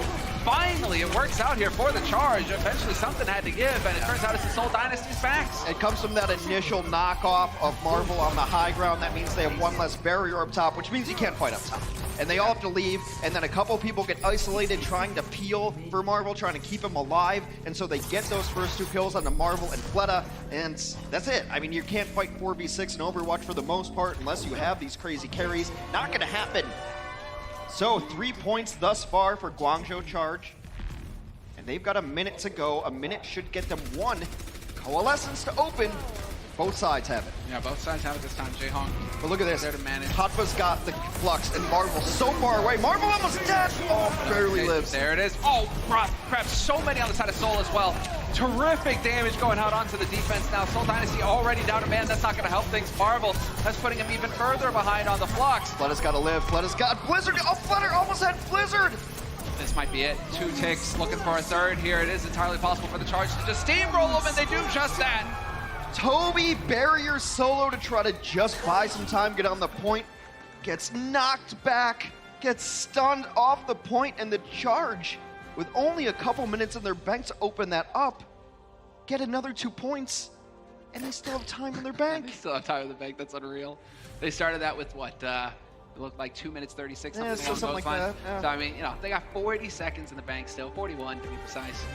That's solid. That's a feel-good moment there for the Charge. They needed that kind of thing because Eileen, I think, is going to be the main difference maker there as well. He certainly came alive, but both of the damage dealers for the Charge, Happy and Eileen, 11 final blows for Happy, 12 for Eileen. I mean, it's a young team. It's one of the youngest teams in the league, so if you can start getting some momentum, and you know, after the halftime, I'm sure the coaches were calming them down. Guys, you reverse swept this team. Less than a month ago, 3 weeks ago, you reverse swept this team. You can beat these guys, you know that. It's true, especially considering, you know, Seoul Dynasty's record so far this season. They're not exactly a dominant force. They're not that team that have that ironclad confidence in their abilities. They've not been world beaters. They're not necessarily 4-0ing teams they should be. They're losing to teams that I think are below them in a lot of places. So that momentum's a really weird thing in every sort of competitive sport. You start getting one thing going for you, then the other team starts to lose it, and it's the sliding kind of scale. Yeah, plays along. Well, now let's see. 3 minutes 25 on the clock here for the Seoul Dynasty, and they're going to rinse and repeat. The same strategy. Fitz will be on the Symmetra, teleport across the open ground. Teleport is set up, everybody across, and instant reaction this time from the Charge. They were ready for it! They were ready for it. Perfect play here from the Charge. You're not gonna pull a fast one on us like that again. Fool me once. Nope, I'm not pulling a George Bush. You get out of there. Not happening. I was gonna do the actual one. A good saying. They were prepared finally. It happened to them a couple times yesterday too, so it would maybe be fool me 3 times. Man, that was such a great time nade there from Shu as well. You're going through a TP, I know exactly where you're gonna be. Both tanks in front, boom! Denied the healing.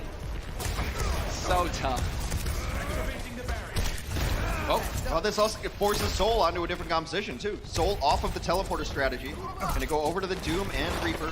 It's like pretty mirrored matches, the only difference being Shu and Jaehong running different healers. Oh, blasting on through. And wrapping around. Oh, high ground given up here. Seoul Dynasty not quite able to open it up the way the Charge did to them. What are you doing, Chara? He's rolling, man. Rolling, and now he's dead. He doesn't have to worry about anything anymore, Hanks. That's how it works. There you go, 2 kills for the Seoul Dynasty. He was all alone. Chara also had a terrible Horizon Lunar Colony yesterday, where he peaked twice and got Widowmaker twice. That's a good point. Good to bring it up, yeah. He's all alone on the point, and you can't do that against a Doomfist. Yeah, you're an evasive target. You can mess around and do all you want if the other team's running a Tracer.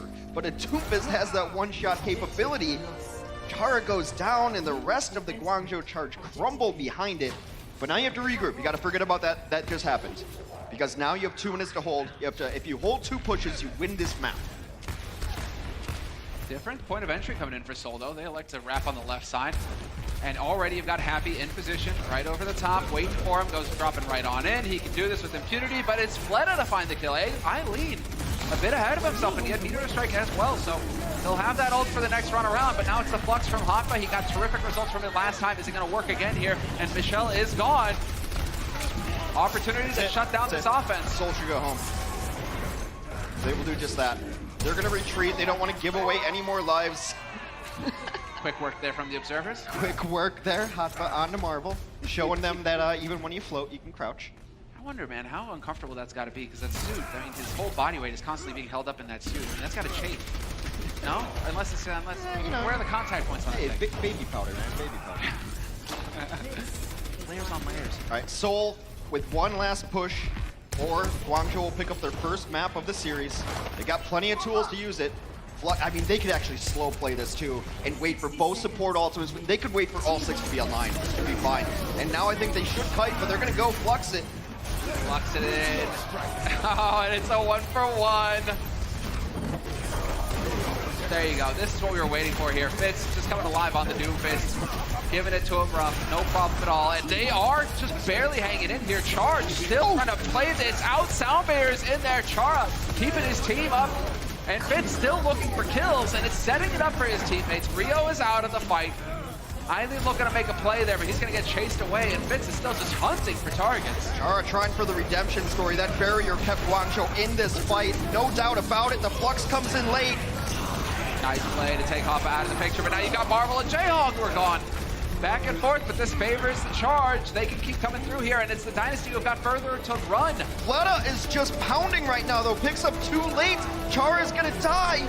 Is there going to be enough stall? They bring in the Diva to try to do just that. Not again.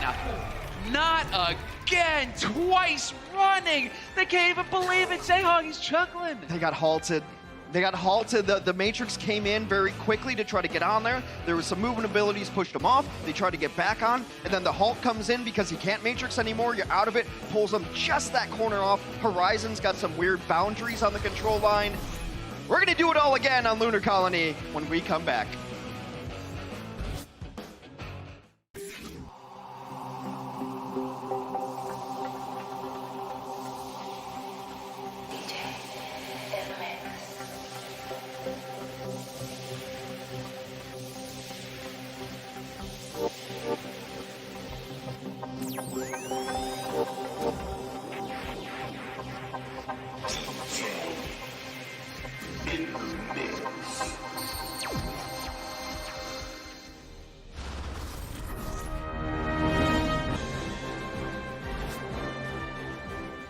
So we have yet another situation, whether it's Fate, Charge and piss somebody off, but that's 2 points that they've given up on the last one there, and that's a tough break for them. Seoul Dynasty will get another crack at this. We're tied up 4-4. Seoul Dynasty get a minute added to the clock.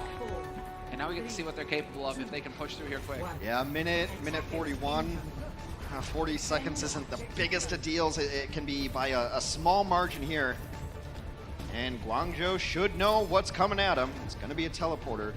Fleta lagging behind here. Oh, new teleporter spot. They're going to take high ground, but they lose Fitz immediately as he gets yoinked and doinked. Rio takes him out. So 30 seconds. It's actually good that that happened, Soul. Yeah, because now Fitz is gone for the fist as well. Yeah, you just reset. It didn't work, but you still have a fight. The worst thing that can happen is a long, drawn-out fight where that happens to you. 20 seconds. Now you're cutting it close. Definitely do not go outside in this situation. No. 10 seconds. They can Gotta just get go to on. the point, yeah. Gotta get on the point. Nice haul. Todd on the low ground. Perhaps he's vulnerable, but it's Eileen. Drops Marvel at the beginning of this fight, and that's not going to bode well here for the offense. Seoul Dynasty now on the back foot. Shu removes Jaehong as well, and they're just going to keep dropping like flies unless Seoul Dynasty can come up with some heroics here. They get two very quickly, so would also like to get at least one tick onto the points. Not going to happen, though, as they got off of it very briefly, so it started reverting. Sick call from Marvel. Rotated back onto the hamster, so now he's back into this. Could potentially create it for... Fitz is still alive and kicking. Him and Marvel are working together. Eileen is gone. Now you got Hotba putting in the fight, and finally he takes down Fitz. But that bought enough time for Rio to roll his way back into the point now as well. What is happening? This is unreal that they're still in this. Now you've got a Diva, that's Michelle. Anything that gets you back to the point quickly, that's what Seoul Dynasty are going for right now. Fitz is going to have time to get back in here too, Hex. And then when you have that explosive power, he can actually just run in here and start dropping bodies. Unbelievable! Seoul Dynasty stabilize. Better mental fortitude than I've seen from Seoul throughout most of the season. They make the correct switches, get back to the point. The reinforcement times almost equidistant between these teams. Horizon Lunar Colony is an enormous map. Both sides have to run a really long way to get to that point. 5 points now for... That is heartbreaking. It's heartbreaking when you think about it for the Charge. This map. Toby, though, he's on the point. Sound barrier there. Buffing everybody up. Hoppa, he's been so good with the fluxes so far. Does he get any value this time? No, dodged, but Jaehong dies. No healing here for Seoul Dynasty, and it's looking like this time around. I'm going to call it, Hex. They gotta stabilize. No way! It's only one. It's 3-1 here, and if Seoul bring this back, then I don't know what to believe anymore. It will be Guangzhou holding on this defense. They will have 141 to at least tie up. For a fleeting moment there, I thought that Fleta was going to pull it off with that Blossom. I just saw all the health bars dropping on the side of the Charge. Like, no way does he get a double or a triple here. That would have been insane, but still, 5 points. 5 points possible, and they got him here for the Seoul Dynasty. Now it's on the Charge. Charge have 2 shots at this, potentially, depending how long the fight goes in the first one. But 141 should be enough time. We saw Seoul get 2 shots at it with only a minute. That's because Toby died immediately, but you can get back there in time. But I wouldn't want to get back there in like a scattering of heroes that Seoul had to bring in. They had to bring in a Hammond, they had to bring in a Diva. There's a lot of hero switches that had to come in, so Guangzhou going to try to make it a little bit cleaner. If they take this first point, they will not be able to lose the map at the very least, which would be progress, since they lost 2 maps already. You gotta keep in mind, draws don't really factor into this. It's not like in the regular season where it's like, oh, you got a draw, that's it, you're not getting a 5th map. Here, it's 1st to 4. So that's what we saw earlier in today's match to kick things off. Now we'll get to see Seoul Dynasty. Do they have what it takes to lock out the Charge? And do Charge have the mental fortitude? Everything has gone against them. Everything has gone against them so far on this map. Do they have the mental fortitude to fight through that and get themselves on the board? Seoul Dynasty currently up 2-0 in maps. If they win this, that's going to put them at match point. So this is big. Charge, a lot of pressure on their shoulders right now. Now they're moving on through. No symmetra shenanigans for them. They want to get right into the meat of it. They want to get right into the action. Seoul Dynasty trying to do a good job here of backing off. Nice stun. They're just trying to trade up. A lot of pressure getting poured onto Seoul Dynasty. They're at risk of dropping. Flooded Marvel are super low. They're going to retreat, and that's going to charge Jaehong's coalescence up. Could be a very interesting battle between Shu and Jaehong. Jaehong leading in the arms race thus far. They give him a tick of permanent. It looks like they give him a tick of permanent. Maybe 2 here as well. When do Seoul Dynasty decide it's time to get into this point and contest? And it's now. Looking like it's now. Fleta. Oh, there's Happy. Once again, Fleta, now you got to come up with the goods, buddy. But it's not enough. Eileen takes Michelle. Marvel is gone as well. This is the Charge fighting back. This is the Charge righting the wrongs. I mean, Jaehong dies, but it's kind of Fleta's fault. Fleta went in too deep. He's trying to get out. Now you know the retreat pattern, so Happy rotates. He's there to meet Jaehong, who knows is going to go heal his Reaper. 33% of progress is all that is needed. 55 seconds is the time that they have to do it. Hotba's got Flux. Shu should have Coalescence. That's the opener. Wombo. Combo. Well, not really, but it's a good opener. Let's see it. I mean, Hopper's been so good with the Fluxes so far. If anybody's capable, it could be him, but Eileen is still gonna go. There it is. Do we get it? No. Fleta gets out of dodge. No worries there, and the damage mitigated for Dynasty. So Hopper not getting the value from that Flux, but his teammates are getting it done the old-fashioned way. Headshots will do just fine. Fleta and Toby. Eileen should be able to get back in during this. Back and forth now. Fitz is starting to blow him up. Shu and Char dead. That's the back line gone here for Charge. Somebody focus. Hotba finally, but Happy's finding kills as well. One tick is all they need. Fleta's still here. Michelle is in roll. And now it's going to be on the hamster. How long can he survive? Can he roll his way out of this one? Just trying to play the fight. He's just trying to play the game. They're right on the edge. And what is this? A Marvel? He's on a ride. There's a great preemptive meteor strike there to get the opposing. Kill the lantern! Kill the lantern!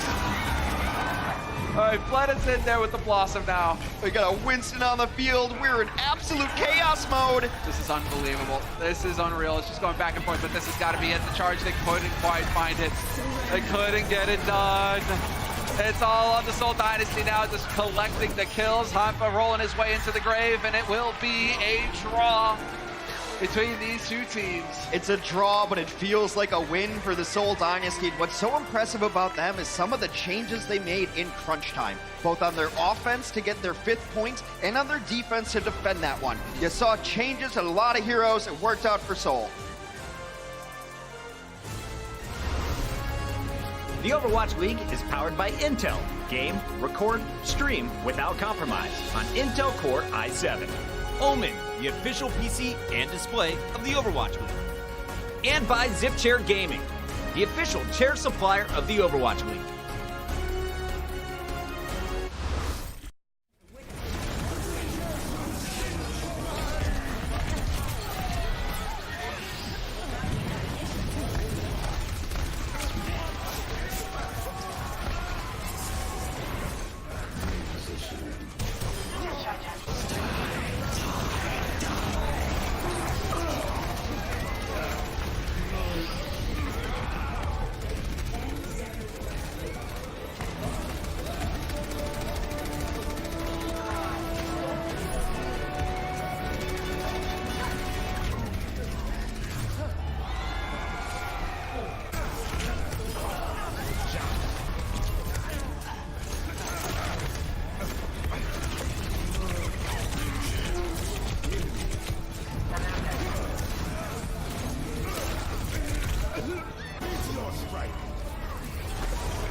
So the Charge, they're not able to find the win there, but they don't get an L either, Hex. They didn't lose. It's progress.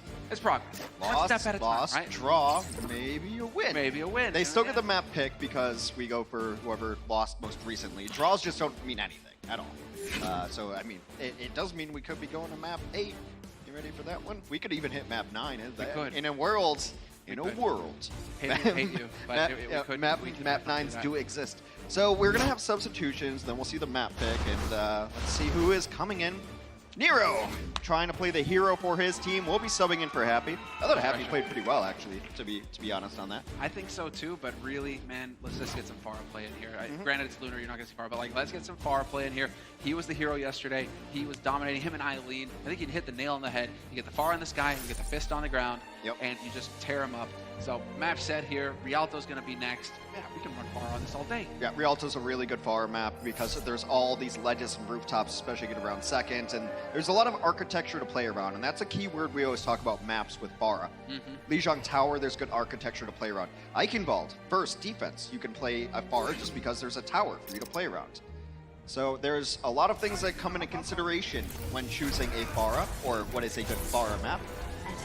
Chengdu kind of showed the world that this one is a really good Pharah map. They kind of invented it, if you will. They started off doing it very well, and a lot of teams have copied a lot of styles. Chengdu have kind of just been, you know, it's so painful. It's so painful that they're Chengdun, Hex. That they're Chengdun this year. Well, we do have our grand finals this year. September 29th in Philadelphia. Unfortunately, Philadelphia will not be there. It will be live at 3 p.m. Eastern on all of the places where Overwatch League is seen. Indeed, it will, Hex. No Philly. No Philly at the finals. That would have been too good. Well, you know, I for a second there, I was thinking that London wouldn't be having a chance at it either, but they showed some grit. They got the job done, and they managed to continue on into the playoffs with that 5-3. All right, so Fleta is going to preemptively play the McCree, very likely anticipating a Pharah here. They blind picked into this because Guangzhou picked the map, Nero came in. All things point to Pharah in that instance. They do, and they take the bait. Nero turns out he's going to go ahead. He'll have that Reaper in play, and Marvel will just continuing to chuck rocks at everybody's heads. Turns out not quite as effective because it's Fleta to take down Chara. Nice bio nade. I mean, that's going to put a bit of pressure here on Seoul Dynasty, but Seoul Dynasty are the ones finding the kills, and now they can set up once again here at the corner and make life difficult for the Charge. All that for nothing. They push him all the way back. They get a big bio nade on 3 people, unable to confirm a single kill out of it. Fleta hits a couple shots, and that's that. Fleta goes to Reaper now, again, because I think that McCree was a blind fake expecting Pharah. Now, I'm curious to see if Guangzhou, if they fail this next fight, or even if they succeed, if they will switch to Pharah. She was just like, could you stand still for just a second, please? Just and my life a little bit. It looks like they succeed, because there's 0 healing now for Seoul. This is going to be a one fight. But I think the more pressing question is, Hex, where do the pain devils come from? Like, where does he get them from? They just appeared there by magic. Like, I didn't think magic was a thing. I mean... Isn't this a land or world ruled by science? Isn't he a scientist? Well, I mean, what would they say? That the most advanced science would appear to be magic? Alright, that's the way. As the flux comes through, I mean, I guess, yeah, just controlling gravity and doing all sorts of crazy things like this also makes you scratch your head and wonder. But they're trading kills back and forth here on both sides. It's a first point picked up here for the Charge. 4 minutes 20 on the clock. And the Seoul Dynasty just continuing to fight back, but it feels like it's been just a never-ending battle here for both of these teams. The boop off the bridge, a finishing meteor strike. It was surprising Seoul was even continuing to fight there. However, I suppose you can't really kite back without dying anyway. So Seoul will have to give up that point. Should be at least first corner taken here. Rialto is a map made of pretty much 90-degree turns and angles, so it's all corners and nooks and crannies. It's weird because, I mean, you know, no European city or town that I've seen has got right angles in it. That's very much a U.S. city-based thing. Yeah, we have city planners. Yeah, you guys got blocks. We don't. Oh, what? Here I was expecting Fitz to go up against the wall, but it's not going to be the case. Soundberry used here by Toby. Preemptive, and it's going to pay off. Rio gets overwhelmed, and this is going to be Seoul Dynasty once again winning a fight. Some uncharacteristic misses there from Eileen. couple of Doomfist pass in the night, but most importantly, I think he missed that seismic slam at the end, which you really would have liked to have. That would have given him the time to maybe get another punch up. Not going to be the case as Seoul's defense stabilizes here. Let's take stock, see what we have. Death Blossom, Nano, and Flux should be online for the offensive team. Meteor Strike and Death Blossom of their own. Maybe Flux for the defensive team. So I'd give Charge a little bit of the edge here. The Nano can open things up pretty well too. You know what else can open up? A fist to the face. All the attention right now on Fitz, but that gave Fleta a chance. It's only Char going down though. Oh, great hold. Pulls 3 off the top. They don't have to worry about the high ground now. Oh, there's the grab though. Gets ganked down. Big damage. Follow up from Eileen. He's right there to collect the kills, and it's a wipe. Charge running right through him. Seoul Dynasty, they did the best they could. But Hoppa once again coming up with the goods with the Flux. I think Rio gets overlooked a lot on this team because there's so much great damage dealers and the support line's been good, but like his halts today have been really, really on point, and it's setting up a lot of these fights. The reason that Seoul Dynasty's on the ground to get Gravitic fluxed is because he yoinked him off. He hit that huge halt and grabbed 3 people off the stairs. And now moving on forward, and there's a coalescence from Jaehong.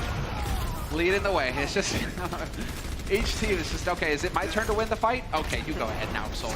You win the fight. And then it'll be our turn, and then we just keep going back and forth. 3 minutes on the clock, though, for Charge, so still got some room to work with. They've collected the 2 points. 3 points total maximum here on this map, so Charge are working their way to it. Chaos, though. Marvel. This time around, he will survive. This time around, it's looking all right. He's going to try and battle for that high ground. He's going to go toe-to-toe with the Hoppa, but Hoppa is getting a little bit of support from his teammates. And there it is. Once again, who is going to find the kill? That's why you have the Fist. This is what the Fist is capable of. 3 immediate kills for Eileen, and it's just a boulder rolling downhill when you get that Doomfist going. Who's going to stop it? Gets up to enormous amounts of HP. Cooldowns are resetting all the time. Well, not resetting, but like they're already so low. Yeah, we do, Eileen. Yeah, that time was just clean, and I like how he held it as well to try and punch Marvel off the side, but couldn't quite sneak it. Well, yeah, because you're looking at everybody else. Nobody else that really has the kill potential. This one's all executed. Really is just counting on so many ultimates online. Are you sure they're down by 12? All right. Ah, nicely done, though. This is the first time that the cycle has been broken. Charge are actually winning back-to-back fights. Heck, Seoul Dynasty are looking at him like, what is this? This wasn't part of the agreement. But the Charge, now they got a real chance. They're right on the doorstep of the 3rd point with 1:50 on the clock. There's a lot of room to work with, especially if Eileen is going to paint the walls red. Flux is traded on both sides here. Yeah, and then you got the strike right over the top. So Charge right now doing everything right. Need to shut down Fleta though, and that opened it up. Eileen, the raid boss is dead. Seoul Dynasty looking to collect the loot. They're trying to get in here, and Nero gone as well is going to make things even better here for Seoul. Shu with the coalescence though, making it very difficult to find more kills here for the Seoul Dynasty. Instead, it's Hoppa and Shu. You can't cut him out when Hoppa's still alive. He puts down so much damage on Sigma. They also have the Orisa's very difficult to kill, and now Shu's getting in on the action. Yes, Shu. Point in their general direction, and they will eventually, at some point, die. We've all played deathmatch against Moiras. I'm sorry for that, by the way. Get you. There it is. They get the 3 points, but just sub 1 minute. 59 seconds on the clock here for the Guangzhou Charge. So 3 points picked up, and we will not be taking a break. We're going to get right back into the thick of things here. So it looks like production are also changing the rules on us on the fly. Ready to go. A little thrown off, there was no Pharah, but the team seemed to just play well around it and use that as kind of an opening early on. Like, yeah, the McCree won the fight, but then they're stuck on McCree, then they just switch. So I think they just really rode the momentum. And speaking of momentum, I mean, it's all about the Doomfist. That's his entire play style. You can go in and you can die immediately. That happens. Trust me, I know. I've played with Christopher Puckett. However, you can also go in and get 1 kill, and now you're super charged up, and you use next abilities, and now you have more shields. Oh, my punch is back online. Here we go. And it's really good. Also, like, he's the capable, I think, character most capable of getting 3 kills, 4 kills, 5, like right in a row, without ultimates. Yeah. There's ultimates that can do that for you, Barrage, Death Blossom, etc., but Doomfist, it's just so much so about getting that first initial kill, and then he's just almost impossible to kill. He's a whirlwind. He is a whirlwind. Yeah. Eileen leads the entire server with 11 final blows. Next closest, Fleta at 8. Actually, no, next closest, Shu at 9. And also check out the Winston skin, the London Spitfire have a new skin, and it is available until September the 16th. It also looks really cool. It's a great skin, and London Spitfire are still in the game. I thought you were, okay, I thought you were gonna go a different direction. They're like, great skin, and they're a great team. I was gonna be like, Hex, who is this standing next to me? I don't even have words for London. Whenever I talk about London, I'm like, yeah, that's London. And if you don't know what that means, you haven't been watching the Overwatch League long enough. London is a very London team, is what I will say about London. There you go. I was going to go that way, too. It turns out they're an accurate representation of their city. Yeah. There you go. Now we have the Pharah on defense. Nero's going to be running this, trying to put a lot of pressure down over the top, taking this angle back left. That's why Sigma's so valuable. It just puts that barrier up there, and now where can Pharah even shoot and constantly reposition? But this does force Fleta onto the McCree. Oh, he does survive it, though. Marvel getting a little bit of a love tap there from Eileen, and it's Hotma will find the kill. Working well together. Fitz drops Eileen, but then it's just back and forth. This is where it starts to get out of hand, because if you do not have your Fitz, Nero's going to cool you down. Beast into the drink. Settle down, Moira. Go think about what you've done. And now they will hold at first point. Look, these escort maps get a little bit tricky, because you think you have all the time in the world. You really only have 4 pushes to get that checkpoint. Because you have 4 minutes, each push usually takes a minute unless you're winning fights, so if you get stopped 4 times in a row, you lose the map, which I think you should. If you get stopped 4 times in a row, you should lose the map. Clearly you're not doing something right. Yeah. Clearly it's not working out. Or maybe, Eileen and Nero are just doing something very, very right themselves. Let's go. Looking for it? Yep. Assassinated Fleta. That's twice now that Fleta has hit flashbangs and been unable to secure the kill. The first time it went on to Nero, he was unable to get that because Nero ducked behind it. And that time, and then once McCree doesn't have flashbang against Doomfist or Pharah, you're just fine. You're just going. Doomfist especially. Pharah can still be a little bit dangerous, but not when you have the Mercy in your pocket usually. It's got to hit a couple consecutive headshots to take you down. Or get damage boost, or have Discord on you, but none of those things available right now for the Seoul Dynasty. Nice stand, nice cuss as well. Knock him off the high ground, get him out of position. Rio, though, got to be careful. It's Eileen who dies, but Rio's going to follow, and this is a lost fight here for the Charge unless they can find a couple of kills to turn it around. And sure enough, Hoffa's going to be the hero. He gets the flux, he finds one. And what is this dance that they're going back and forth with here? Still in this right now. Reinforcements coming for the Charge. Chara had Valked, preemptively Valked so that he could get Nero back up. Nero's in the mix. He's going to take a different angle just to wait for his team to start putting pressure on the other side. Indeed, indeed. Now, what do we got? We got to fight at a choke again. Get the hooks in and get the fist going. Looking for the pound as a Fitz right now. He's got his meteor strike. He's going to be able to use it to zone him out. Zoning strike. It's pretty sick. And now he gets that high ground. Yeah, this is the clever stuff, the clever tech that you can use with the fist. But then it's not even going to help you. Hitting your sleep doesn't matter. No coordination and no follow-up. Who woke him? What a nutty sleep. Yeah, that's such a pain. Oh, nice work there from Fleta. 1 for 1. You'll take that, and now it's Rio. Just on his way to the glue factory. And there it is. 3 minutes 21 on the clock here. Rio becomes Elmer. And now Seoul able to push forward through their 3:13 on their clock. It will extend if they get to second point. The curious question is, where do the next team hold? There's a couple corners to choose from. There's also this high ground that you can harass from at the very least.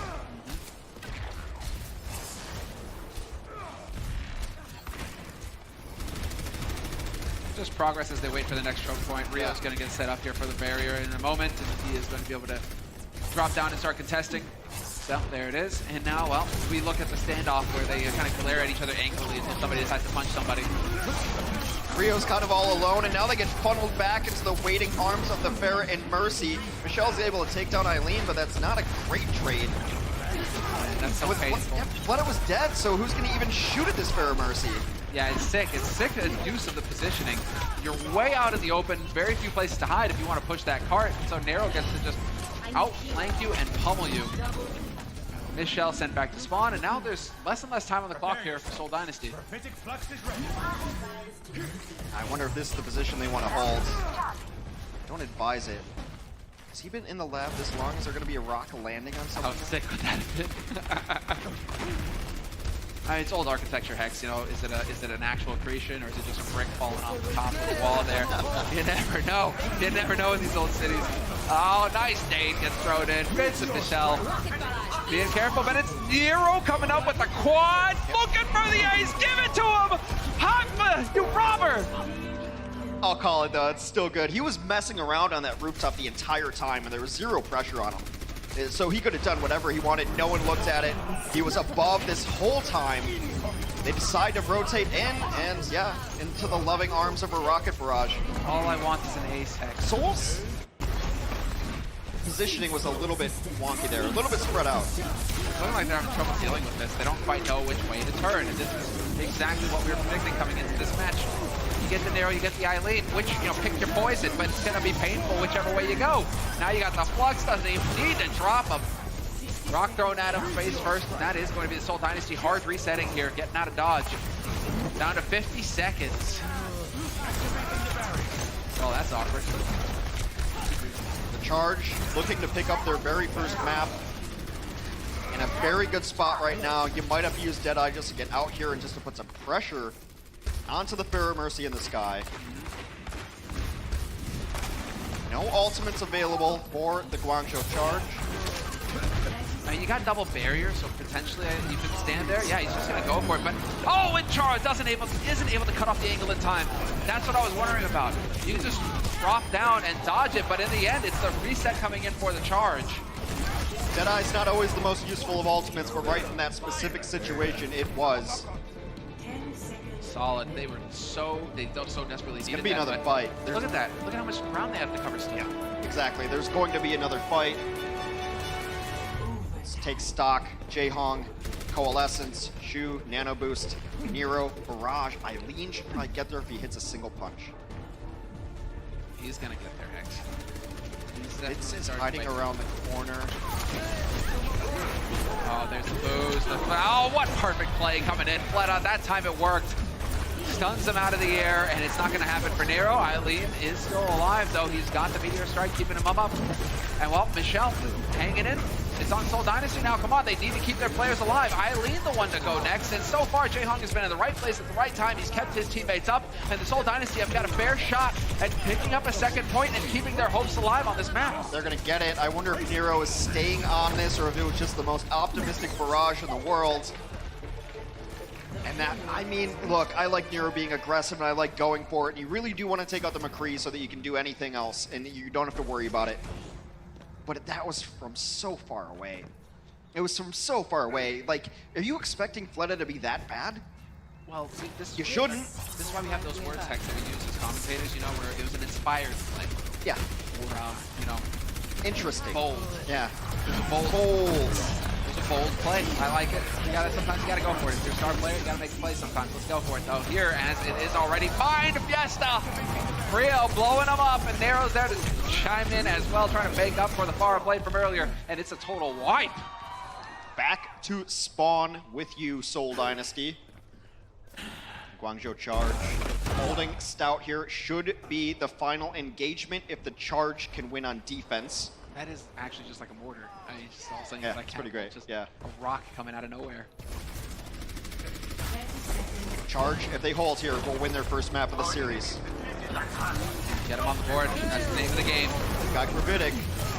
It's in there, no hesitation. That's pretty much according to plan. Michelle finds the kill on Eileen already to kick this off. Man advantage for the Seoul Dynasty. Make that two. This should be spinning out of control. Yeah, you hold. You hold here because the Charge finished the map.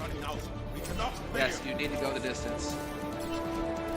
You still have Coalescence and Gravitic Flux. You have plenty of time to get out. Fitz trying to end hopes really early, but I like the retreat from Guangzhou there. Again, it's a one-fight scenario. They heard him walking, they knew it was up, and Nero checked the corner, and it's going to be a big kill. You lose that burst potential now with Fitz out of the picture for the Seoul Dynasty. Sound barrier used here by Toby, but you're going to get the Flux, and it's just timed perfectly. He holds it long enough for Michelle to take the damage. And that is going to be a one fight here for the Charge, barring some miracle happening for the Seoul Dynasty, but it's not looking likely. And it's the Charge who will hold, and the Charge get on the board. 2-1 the score in the series as it stands. 2-1 the score. We're going into map 5 because of a previous draw, and the Charge look revitalized as Nero comes back in. Hotba had a really good match. I think everybody stepped their game up just a little bit when they needed it, and if you can keep picking maps, you can keep running Pharah, you can win. But Seoul Dynasty's map pick coming up next. The Overwatch League is brought to you by T-Mobile, now connecting 99% of Overwatch League fans. Catch your league on America's network, T-Mobile. And by Toyota, official North American partner of the Overwatch League. Toyota, let's go places.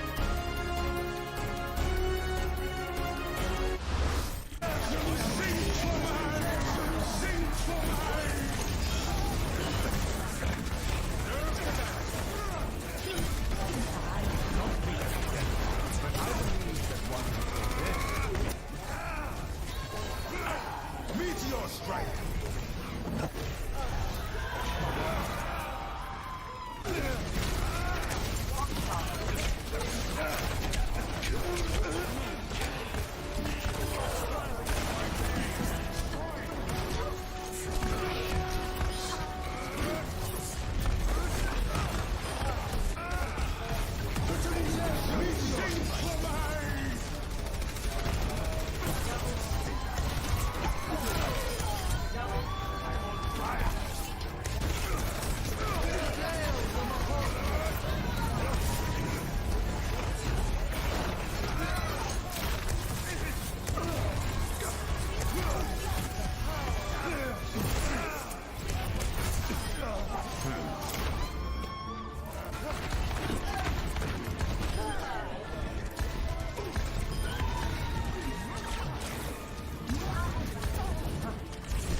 So the Charge, they are on the board, Hex. You're right, it's one step after another, and they're on that journey now. That path, perhaps, to victory. They took a draw, now they got to win. Take a couple of L's, and you move on, you get a draw that should have been a win, and then they convert Rialto. Life just keeps beating you up. It's relentless, but you got to get those wins, otherwise it's not going to happen.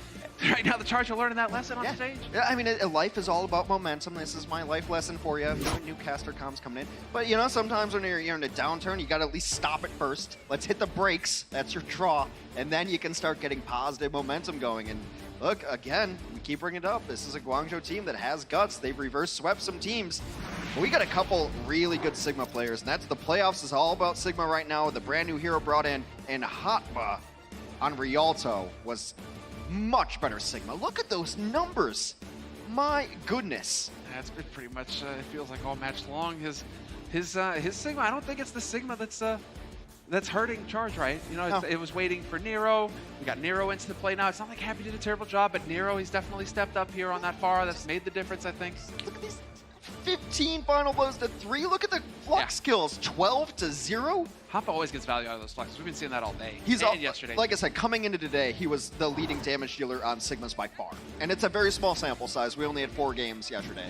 Or, do we have 4 games? No, 4 Sigma players yesterday, 2 games. So he was by far the one who picked it up the quickest as far as using that off tank or main tank, whatever you want to call it, it doesn't matter, the tank to be able to get damage done, because Sigma does have that capability. He certainly does. I mean, his ultimate is incredible. Yep. I mean, and Hotba, he's getting multiple people in it almost every time. It lifts him up into the air. You're even seeing him get the timing down where it's like, oh, your sound barrier is about to wear off. Hold on, I'll just wait a second. Now you go down. Now you take the damage. He's clean, man. He's sick. This is what we expect to see from a man of Hotba's caliber. Well, this is Seoul's second map pick because as the higher seed, they were able to pick our very first map, which was also Control. So now we're on Control again. So obviously this isn't their favorite Control, or they would have opened with it. It's their second favorite Control.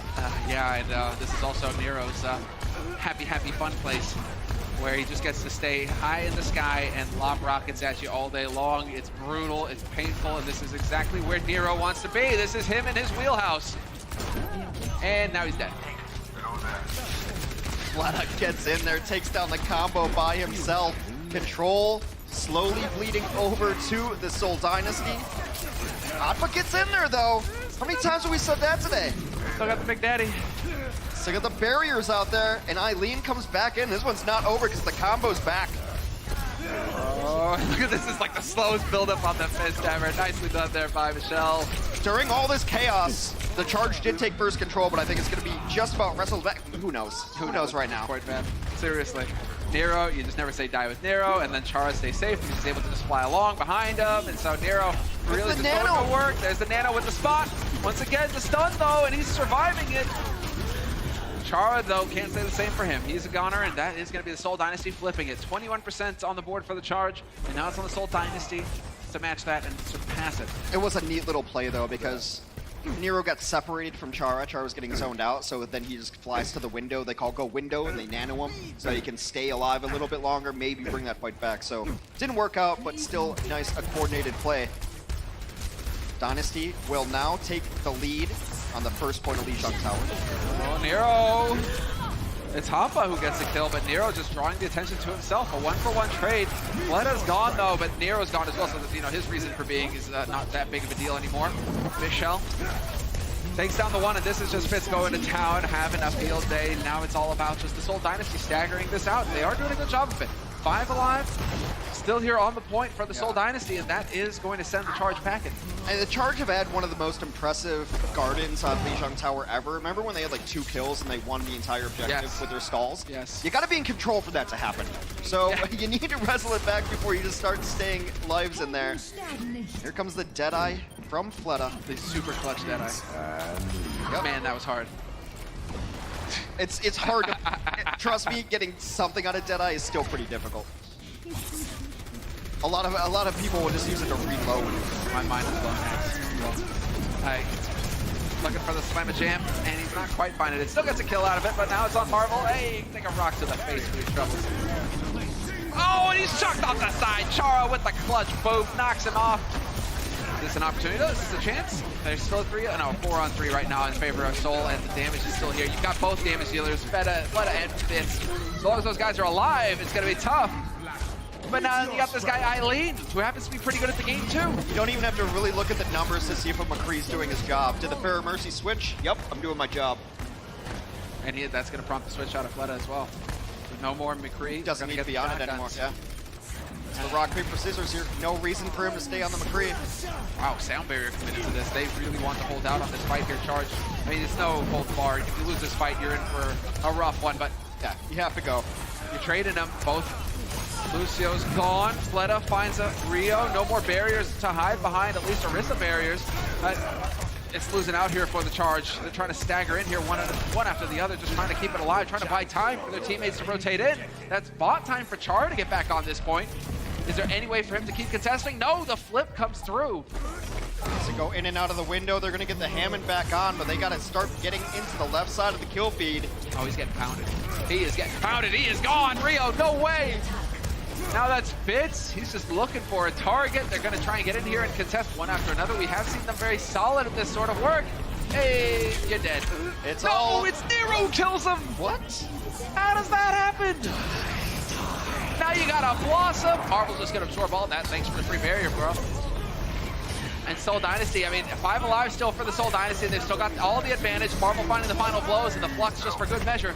It's all over, but the Dying just needs some cleanup here right now. It is not going to go the Charge's way unless I have never seen a game of Overwatch in my life. That doesn't seem to be the case. And eventually, the Seoul Dynasty will clean up the point, send everyone back to spawn, and grab the first round of Lijiang Tower. Marvel stepping up a bit here. I think he sensed that we were giving Hotba a little bit too much attention. Yeah. like, wait, hold on. I can do work too. I at want to Sigma. I want to give Fleta a lot of credit there too, because the Dynasty were in kind of a difficult position as far as which map to pick, because they opened up the series picking Busan, which is not a Pharah map. Not really. Fair, I mean, there's you can't play it in Mecha Center. Shrine is weird. Downtown maybe, but it's like you just rarely see it. So now they're in a rock and a hard place picking between Ilios, which you can play Pharah on pretty well, pretty successfully in most stages, and Lijiang, which you can play Pharah on pretty well on most stages outside of Control Center, which we're on now. But they knew that they were going to possibly fight a Pharah, and Fleta came up big and shut it down. Well, back into mirror mode, what we expected to see at the beginning of this series, Reaper, Fist, and then you got the 2 Sigmatas. Sigmatas, like Stigmata, but you know, they're suffering. He's floating. Nero, though, going to be the one to pick it up, and he is going to start it off strong. Looking for the trade onto Eileen. Eileen, no escape! Fitz hunts him down. So we've got the Fist still alive here for Seoul Dynasty. That burst still possible, and Marvel takes out the damage for the charge. This one is looking really rough for Guangzhou, and even rougher is Hotba. Knocked into a wall. Well, they got to check your corners. I like that, Fitz. Be aware. And man, a stagger on Shu as well. Just more time getting burnt off this clock. It's the first control here for Seoul Dynasty, and they're in the lead on this map 1-0. So Seoul Dynasty looking for the aggressive choke, at least to start. Man, Doomfist is almost good on every single control round you can think of, because you do more damage smashing people into walls, and it's all close quarters fighting for the most part. Bring him in, and he'll knock him down. And well, now Coalescence is on both sides, crossing the beams. What are they doing? Damage and healing all over the place, and it's Eileen who comes out ahead with the kill in this fight to open it up. No Orisa alive for Dynasty. That removes one of the shields. Fitz can still be the hero, though. Eileen goes down, and then you got Fitz with the strike. Looking for a target. Still 5-on-5 in this one. They're going to commit barrier discharge, and Toby answers in kind. Just perfect synergy there. The Lucio's on Lucio's, and then the Fluxes are in it too. Darrow's going to get out of here, drop him into the Blossom, and bring the pain. Yeah, that's what I was talking about earlier. You're going to see a lot of really cool stuff with this Sigma ultimate. What an interesting hero to add into the mix of the Overwatch crew. And that's it. Flux into Death Blossom. Death by gravity, more ways than one. They will finally flip it back over. Control to Guangzhou Charge, 10% and counting up. Seoul sitting near a very comfortable 60. Yeah, and that's the thing. It was a good stagger there for Seoul. They were putting up a fight, but they still managed to get quite a bit of percentage on the board. So that's solid, puts them in that range. Not quite a fight ender, but or a map ender rather, but still possible. Marvel, whoa, buddy. Absorbs quite a bit, gets a good shield. Will get topped up here by Jae Hong. Coalescence on Coalescence once again, mirroring each other, but this time it is the opposite. It's Fitz finding Rio, and Hotba's dead as well. So 2 kills, make that 3, and that's just a hard reset coming in here from the Charge. So the Seoul Dynasty, quick flip, not really letting the Charge get too much of a presence going here. Superior ultimate positioning from Michelle. If you notice, both Rio and Michelle use their supercharger right there, but Michelle was able to put it behind an actual pillar, not a shield that you put up, because Coalescence goes through the shields. He puts it behind the wall. The rest of his team gets the damage boost from it. Meanwhile, Rio's died immediately. And Eileen's getting blown up. He's falling way behind in terms of statistics right now. The Seoul Dynasty, who are flat out dominating, but their damage dealers are ahead of the Charge damage dealers, and that's making all the difference here when you're relying so heavily on the Fist to find the kills. So 95%, is anybody going to be able to make it to the point? It's not looking likely. They've got just a split second here, and it's not happening. Charge cannot make it in time, and the Seoul Dynasty extend their lead 3-1 to score. Seoul Dynasty put themselves on match point in our play-in tournament for the Overwatch League 2019 season. First to 4 will advance to our actual playoff system. I believe we have a game break right after this. The Overwatch League is brought to you by T-Mobile, now connecting 99% of Overwatch League fans. Catch your league on America's network, T-Mobile.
It looked like the Guangzhou Charge were out of it, but they're back into this matchup right now with their Seoul Dynasty up 3-1 at the game break.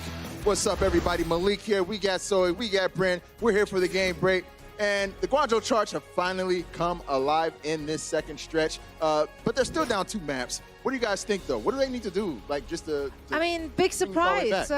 Nero back on Farah and suddenly they win a game. Is that what it is? Nero's back? A big component of it, honestly, as well, is, Nero's playing really well, but unfortunately, the Farah is just not quite good enough because it's Fleta who's been stealing the show for them in a lot of regards for Seoul Dynasty. He's been shutting down Nero, reducing the impact. I think Nero's perfectly happy to take a mirror match against another Farah, but he has to play slightly differently when Fleta's flexing over to something like the McCree as well. He's getting shut down from long range, as we saw in a lot of these games. Very interesting. Yeah, Fleta's been getting some key eliminations. Well, let's go ahead and jump right into the highlights. Starting off with Horizon Lunar Colony. This was a really close one. It was so close that it came down to a draw. Yeah, went the distance, didn't it? Went to 5-5. But I got to say as well, this was a map that really opened my eyes actually to one player that we didn't really talk about as much, but Ryujie Hong. And it's on a hero that we also don't really talk about a lot. It was on the Moira in particular. He's doing a very good job of actually getting a lot of value out of Moira itself, because obviously there's not a D.Va in the game. It's much harder for them to try and negate a lot of the healing orbs and the damage orbs. The only character that can do that is going to be the Sigma. But Ryujie Hong has been very effective at keeping his team alive in a lot of these clutch scenarios and building up the coalescences super quick, which is a win condition for Seoul moving forward. Yeah, interestingly enough, we see both teams running mainly that Moira, in fact, and every once in a while we do have the Ana trickling in, and they do both actually get a lot of value out of both of those supports, but it has been a DPS show overall. It's been pretty much Fleta, as you mentioned before, Brent, who is shutting down almost single-handedly both damage dealers from the Guangzhou Charge. It's really, really hard for them to get value out of the hero picks they're having. Yeah, I'll be honest with you, I really underrated Seoul coming into this match. I thought Guangzhou were going to have just an absolute to be fair, around, though, it's not like Seoul Dynasty gave us much the entirety of the season. It's true, they just kind of cycled somewhere in the middle, but they never really stood out. And in this match in particular, they showed us more mental fortitude and patience than we've ever seen from them in the entirety of the Overwatch League. Yeah, they're not known to be a flashy team. But today, I mean, it's going to be Fitz and Fleta who have really been performing up to such a high standard. Fitz in particular, we always knew he could play the Doomfist, but he's really keeping up with Eileen, who we consider to be one of the best Doomfists in the league. And then Fleta is doing, honestly, so much work. He's pulling back often multiple people to try and shut him down. Nero's trying to get work done, but unfortunately you can see here, they're getting forced back onto these compositions where he's playing the Reaper to try and mirror it, because Nero's just not comfortable playing that far into it, despite them having better results. And it's just not working out for them in regards to that. Right. Fleta is having an absolute wild time right now playing in this match. And it's almost kind of quiet what he's doing. He's like going flanking. It's subtle. It's always been subtle though with Fleta. You never really notice it, but that's where the Fleta deadlift comes in. I mean, it's only a deadlift if your team loses, but it looks like they're going to win. You know, all season long, it's been really hard to give the Dynasty an identity because they've had such a big lineup. Do you feel like with this matchup, we're finally starting to see them kind of develop an identity? Yeah, I mean, it's really helping them that it does seem to play into the hero pools of the players specifically. Seeing Fitz on that Doomfist and Fleta being able to flex over from that McCree into that Reaper, I just do feel like it fits them really well. And Marvel has been looking crisp on that Sigma. So yeah, maybe they finally found it.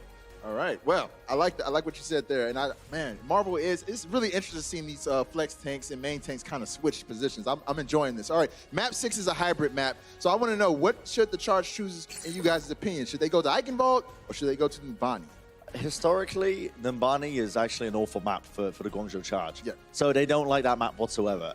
I mean, if Eichenwald's the option, they're going to probably pick Eichenwald into it. However, I will say as well, we're into a new meta. It may be that they've been scrimming, they've been practicing on the map itself onto Numbani and been seeing good results as well. But my first instinct would be to say pick Eichenwald because it kind of suits what they want to play. Yeah. Near on the far, that first point is super effective. You've got that massive tower that you can just work around. That's what I was thinking. And use it as But cover. it feels like he doesn't even really want to play that far because if Fleta is going to roll up on McCree, then do you really want to take that risk? Probably not. Both maps can see Farah playtime, so let's see which one they take. Did Fleta have this McCree before this match? I don't remember. I'm sure he did somewhere. It's always been there. He's always been a super capable player. The issue is that we've never really seen it because, like you said, he's a subtle carry. You don't really see these big pop-up. Also, the meta like throughout the entirety of yeah. the season. It hasn't really been asking from the pre. Yeah, he plays a role where he has a huge amount of impacts, but sometimes he doesn't even get kills. That's not where you see his impact. His impact is going to be putting in consistent damage. That's what he's been doing throughout this series sometimes, is forcing Nero down to very low HP so he has to back off. That's oftentimes better than a kill because you're forced him to go back, get some healing, and taking space away from them. I love it. I love it. Fleta, the sneaky assassin imposing his will. You had something you wanted to add there, Zoe? Oh, yeah, just that I felt like the Seoul Dynasty did a really good job in forcing out any abilities from the Charge. So when it actually came to the team fight, the Charge didn't really have anything to work with anymore. So that way they really forced their playstyle and their pacing onto the Charge. You're right. Well, it seems like the Seoul Dynasty came out here with a game plan, and they are executing just one map away from moving on to our playoffs. We'll see if they're able to do that, or if the Guangzhou Charge are able to bring it back right after the break. Stay tuned. Coca-Cola is the official refreshment of the Overwatch League.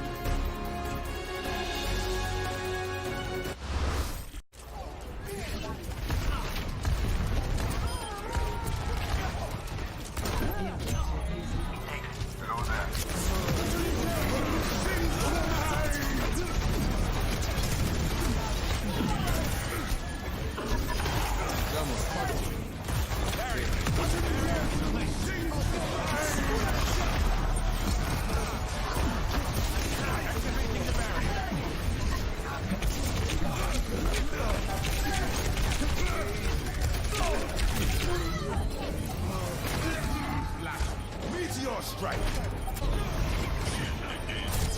I'm on fire.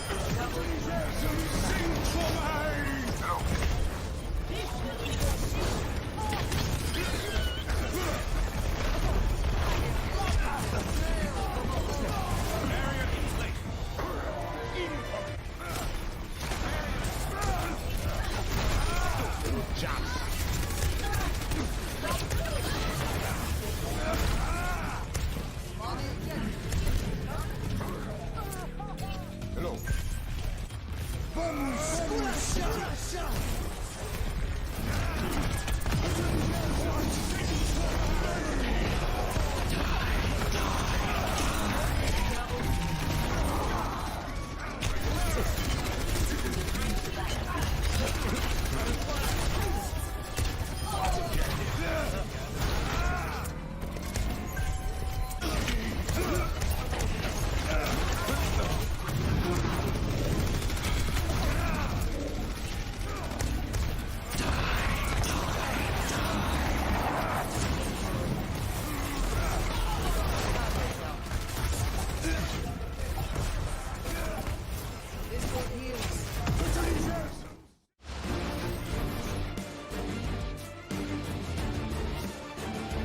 Well, you have it. Turns out that the Seoul Dynasty, that guy was really excited to see the Seoul Dynasty, him too, really excited to see the Seoul Dynasty extend their lead by another map. 3-1 right now.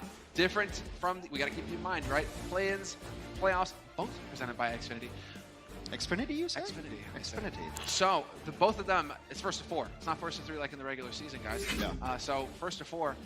Seoul Dynasty still needs to win one more map. Yeah, this would be enormous for Seoul. Again, just to reiterate, last year, a disappointment for Seoul. They weren't the worst team in the league. I believe they ranked 8th overall last year, but we only had 12 teams last year. Exactly. Right, so it was definitely bottom half of the league, and they disappointed a lot because everyone had them as front runners. When you picked early on, it was like probably this Seoul squad, and it just didn't work out. They went through some roster changes and never looked like they put it together. So this year, to be able to make it into our playoffs presented by Xfinity, that would be a great step forward for the Seoul Dynasty squad.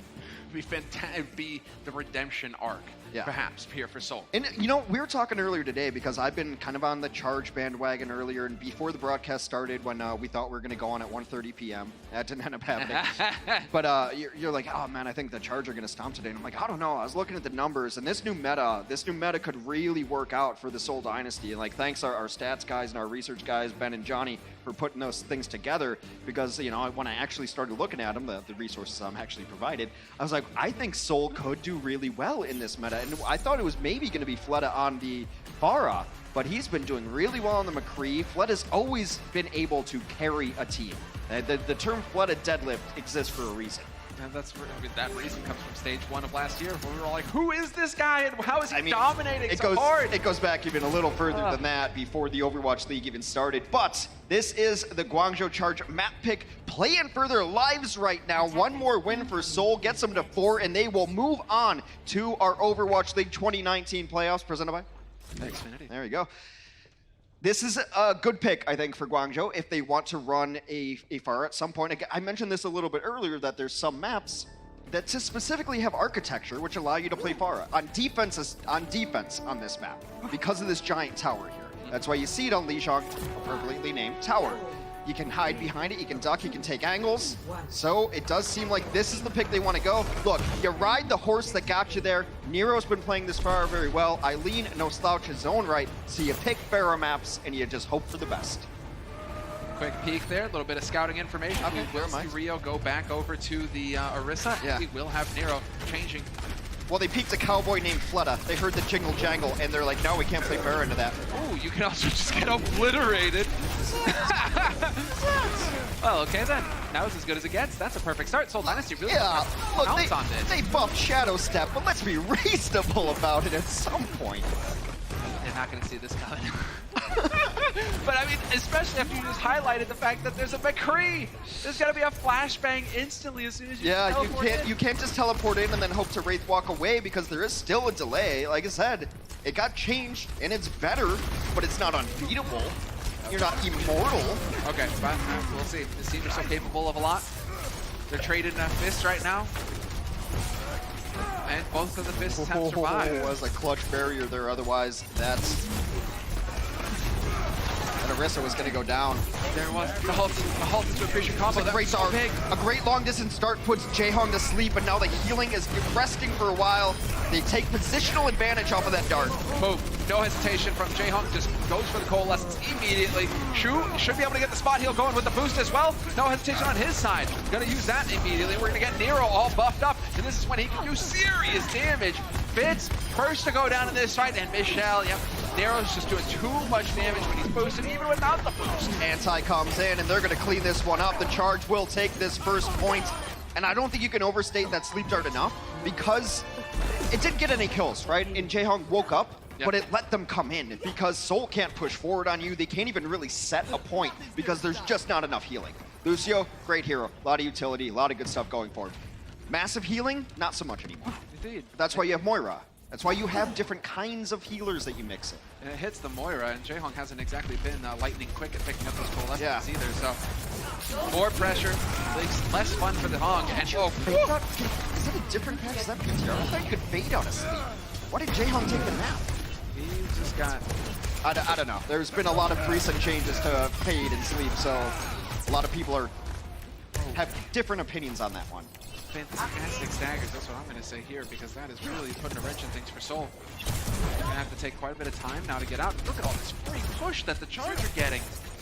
Seoul Dynasty, they're hoping to fight early here on the defense. They're hoping to get in here and put a little bit of a contest on this payload, but the Charge have got the momentum on the offense. They're not letting go. The Seoul Dynasty now feel like they have to use the sound barrier just to be able to take this fight. Chara still holding on to his.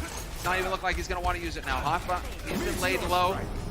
Fitz has committed the Meteor Strike, and look again, still free charge going right there. I mean, they get the push going through.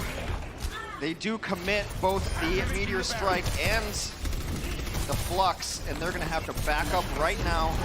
They were in a good spot, but they got a little too aggressive, and the damage was unable to come through for Guangzhou. And now the tough part is you're always gonna have to fight on this bridge. That's where Toby makes his name. Yeah, exactly. Also, I mean, you gotta give it to the Charge though. Good discipline on their side once they realized they were out of it. Now they've got quite a few ultimates to work with, including both of the support ultimates. Chara never actually felt like using the sound barrier, so that could turn things around here for the Charge. They could have a relatively easy fight on their hands. Because the Dynasty, I mean, unless you're getting some god tier Flux, they're still way off. Yeah, so you're going to get both of the bongos in. Now Nero's in with the blood. Yeah, this is big damage. Boosted! Boosted Blossom just wrecks everything. All right, so just to clarify before I thought I was losing my mind, you could fade out of sleep, and then people were like, that makes no sense. And then they're like, okay, we won't do that. So it did exist momentarily. hard to keep up with the PTR and the live game and everything. There's been so many changes. I mean, we haven't even seen a Brigitte, but like all the changes, basically a rework for her, that would make our lives even more complicated. Might as well have 2 new heroes to talk about at that point. Symmetra gets reworked pretty consistently. But there it is. Charge will break over the bridge. Char's got Sound Barrier to go through. There will be a Meteor Strike. See, the ultimates are in favor of the defending team at the moment. Riley still got the Meteor, but there's the Sound Barrier. Flux used here by Marvel, hoping to do some damage, but the Sound Barrier's there to mitigate it. Eileen and Hotfa, though, dropping a little bit low. Getting a bit scary there for the Charge, but it's just fist on fist, and it's Eileen who loses out. Fleta somehow survives, hanging on by a thread. Nade, can they do anything with it? No, they lost too many people, and the Flux comes in really late from Hoppa. Still, Hoppa, he'll get it done the old-fashioned way. He's all alone, though. He's all alone in a hostile and cruel world. Turns out he is Pagliacci. All right, resetting here. The way around. Fleta's going to have Death Blossom on the defense for the next fight. Toby and Michelle should get there as well. Offensively, I mean, a Nano Doomfist is always good. Nano Reaper was its own meta at one point in time. Don't see it too much lately. Fleta's hiding this corner. Check your corners. Yeah, do they go through it? Do they have to trigger this split? Fleta gets bored with that. He's going to go straight in. Instant move, trying to deflect the damage, but still too much. And Seoul Dynasty stabilized once again. 2 minutes 15 on the clock now for the Charge. For whatever reason, I thought they had a whole lot more time to work with. I thought they'd been quicker. But they aren't very far from the finish here. One last good push from them will get the job done. So the Charge, they can be patient. They only have the boost to work with right now, but they aren't far off of a Blossom, and they're not far off the rest of it either. Seoul Dynasty, though, wow, Jayhawk, no hesitation. Straight in with the Coalescence. Another fight won here for Seoul Dynasty, unless we can get something. Yep, they're aware. They kept tabs on Nero, and he is not making it out here in one piece. And now the difficult thing is you've been pushed back so far that the defense can just hold this door. And now the cart is rolling backwards. The payload reverting its progress, so if you hold this door, the Charge might have to win 2 fights. They're probably going to have to win 2 fights no matter what. That's less than 90 seconds to do so. Yeah. Payload keeps on regressing back towards the starting point here. So let's see it now. What's the play? Bomb goes down for Seoul Dynasty. They're just trying to stagger out these ultimates right now to make life easier for themselves, to give them a little bit of an edge. They don't want to overcommit necessarily. Toby decides now's the time to go for the Sound Barrier. Marvel with the Flux, countered out by Chara. You still got the Wombo combo attempt there from Eileen with the Meteor Strike. Not finding anything with the ults. You're going to have to connect fist with face at some point here. Somebody on either one of these teams is going to have to find a kill. Well, I mean, not really for the Charge. They're getting pushed back. There's the kill. There it is. Fitz finds him, Rio gone, and that is going to just open it wide here. Seoul Dynasty shepherding the Charge back to their spawns, but there's only 30 seconds left on the clock, Hex. One last chance for the Charge to get a little bit more progress as Fitz continues to put on a show here on the Doomfist. I mean, we talk so much about Fleta, but Fitz's Doomfist has been very, very good the times they've run it Seoul Dynasty this year. Last shot for Guangzhou. It's all about Hotba. Shu should have the nano boost as well. So you could, I mean, hope for a good Flux and then Nano, Nero, or Eileen to get in and finish. Well, that's a start. Taking Fitz out of the picture early. But someone's got to get some payload. It's Chara, but Chara's dead. Someone else has to get the payload now. Who's going to make it? Who's going to make it? We do have the setup. Yes, they do manage to get a body on there, but they've given up a lot to do so. Still, big kills coming through here for the Charge. 3 laid low for the Seoul Dynasty. Jayhawk barely holds on. You still got Flooding, you still got Fitz, though. They have their ults, and Michelle's going to make the change. She's going for the Hammond. Nope, there. What? No one gets there. Well, it turns out Seoul can make mistakes, too. You know, Charge did it twice on Lunar. Now Seoul, they'll be like, right, fair's fair, guys. We'll go ahead and cut you some slack and not put a body on the payload. We're taking a break, and we'll be back to see how this all plays out right after this. Coca-Cola is the official refreshment of the Overwatch League.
So the Seoul Dynasty, it turns out they have just a shred of mercy in their hearts. They feel like they deserved to get 3 points, Hex.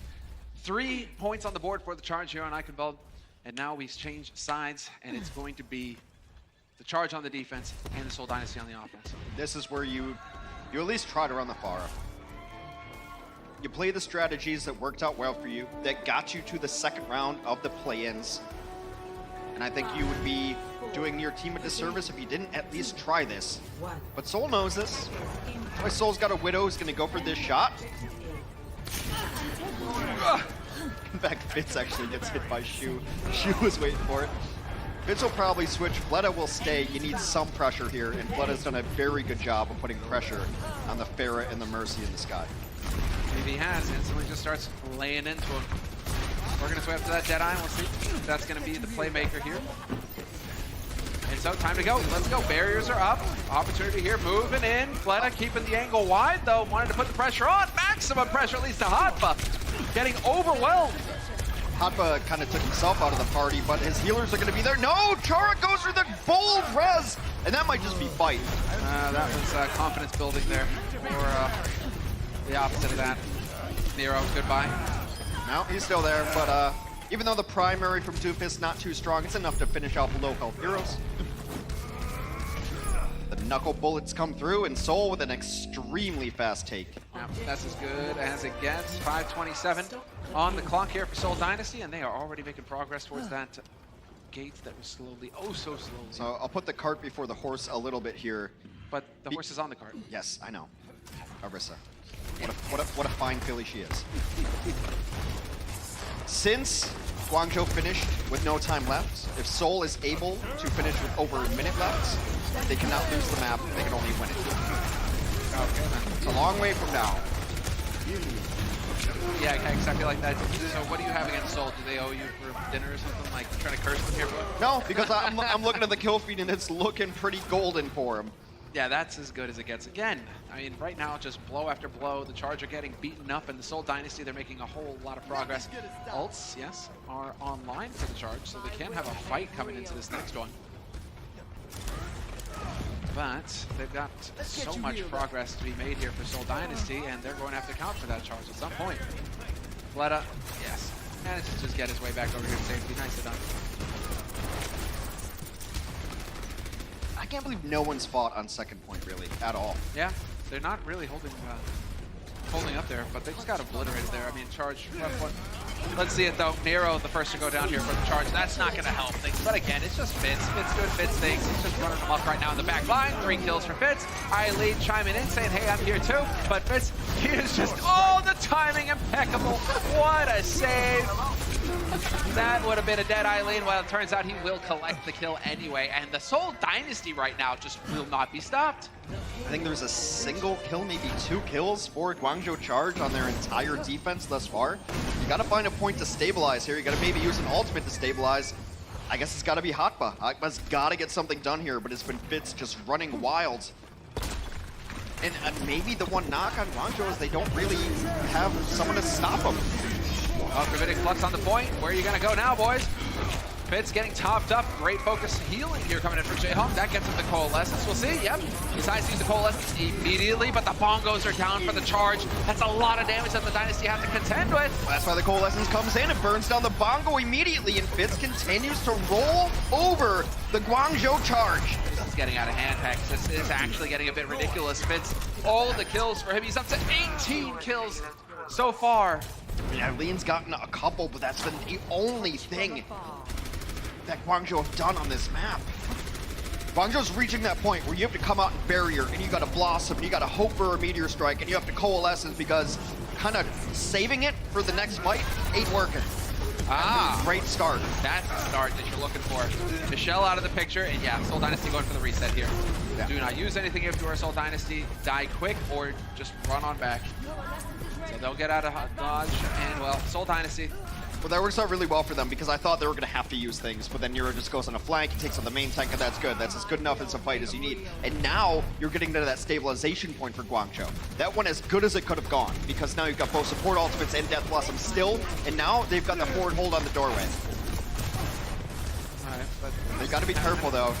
It's punished for your hubris here. Yeah, 3.5 minutes, and they might be getting ahead of themselves. Nero barely makes it back to safety with the rest of his team, but now they're all grouped up. Marvel, nowhere near a flux though, so they'll be missing that. Flooded just went on a flank. Flooded went on a flank. Just looking to set up a Blossom. Oh, Blossom is there. Sets it up, and he rams it home. Shoot, and Nero dead for the charge.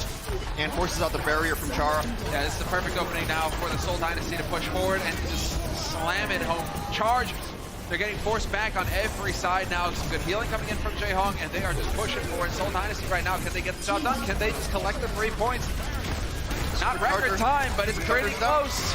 250 on the clock, and Seoul just going for it. It's Seoul Dynasty. They have to collect the 3 now. There's nothing really that can be done for the charge. They are Hanma.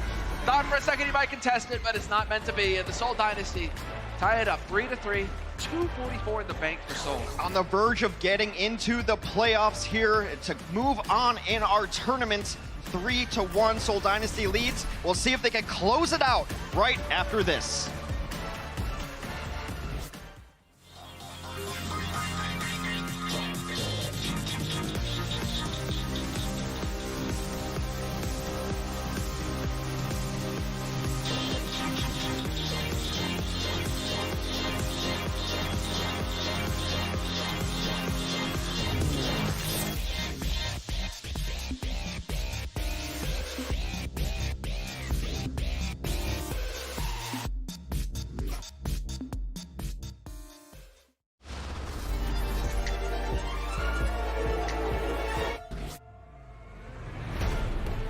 And we're live with the Seoul Dynasty.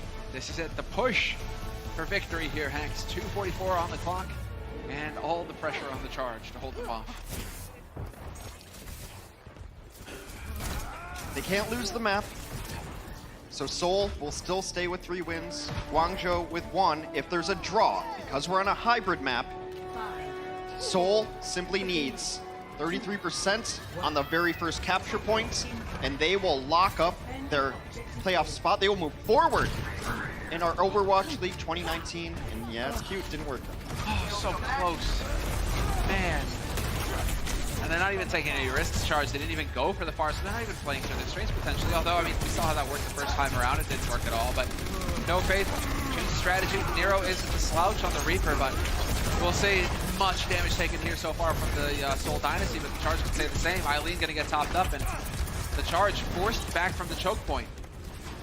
Seoul Dynasty could be allowed to set up a point here on the actual goal of this map to get onto the A point, to get on that payload, on that cart. And now Jaehong with the Coalescence to beam his way through, and it's Eileen who goes down first here for the Charge, and the Seoul Dynasty, they might be making it happen here. Hex is looking good. It's Shu and Char, the last 2 alive, and a quick take for the Seoul Dynasty. A victory for Seoul and a spot in the playoffs. Well, the Seoul Dynasty have not looked like world beaters throughout the year, but we say it all the time. Peak at the right time. This meta seems like it suits them very well. It suits their pool. It suits what they want to do. You've got Jaehong and Toby coming back in. I'd be a little surprised, actually, if Seoul starts tinkering now. They've been tinkering with the roster all year. They had retirements. They had a whole starting 6 that they brought in during one match. And it never seemed like they had a plan or figured it out. Time to stick with your guys and see what happens here. A little valor for the vanquished, as always. The Guangzhou Charge, what an impressive expansion year as a rookie campaign for these guys. A lot of really good players to watch going forward. So many of them, but our Omen player of the match, the man who stood out the most, it is.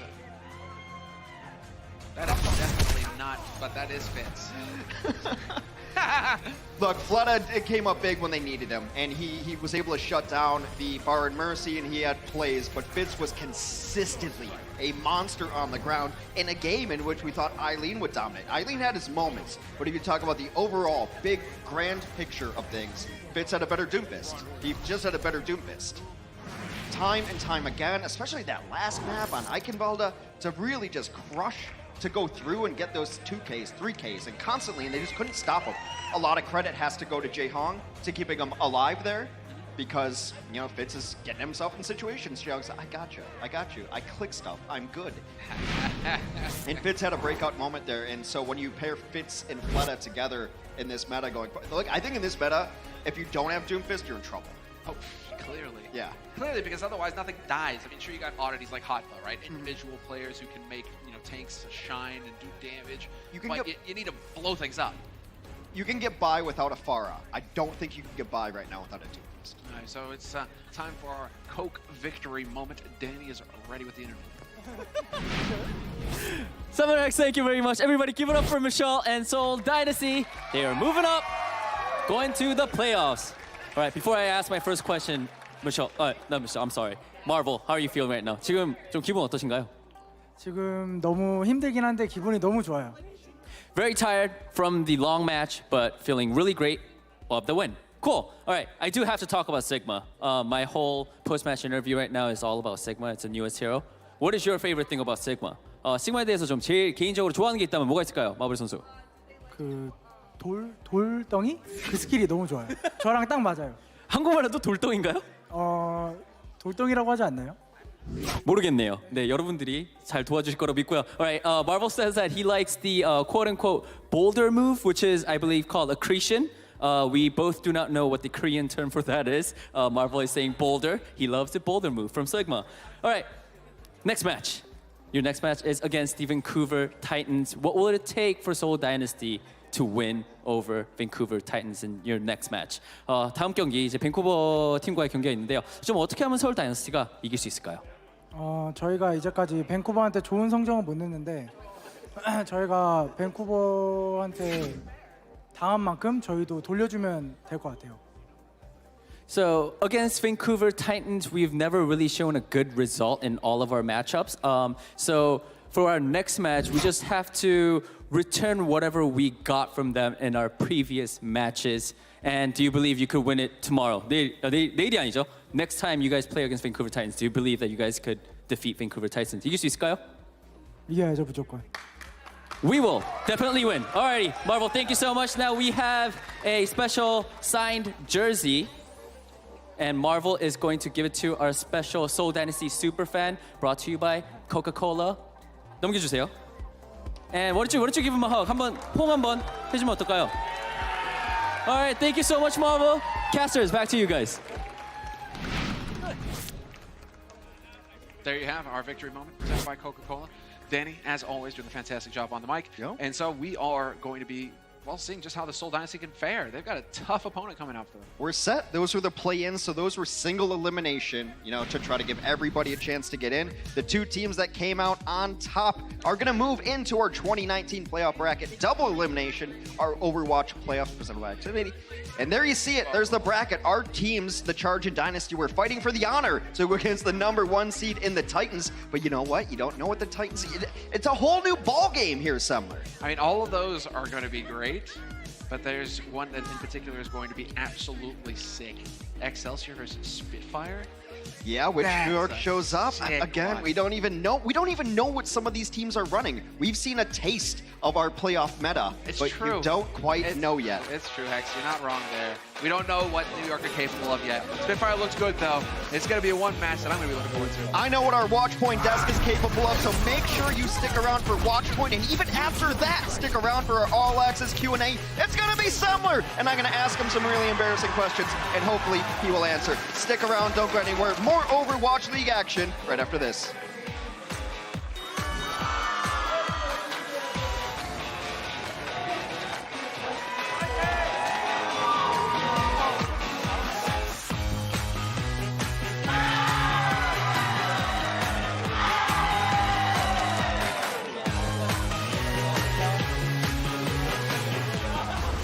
The Overwatch League is brought to you by T-Mobile, now connecting 99% of Overwatch League fans.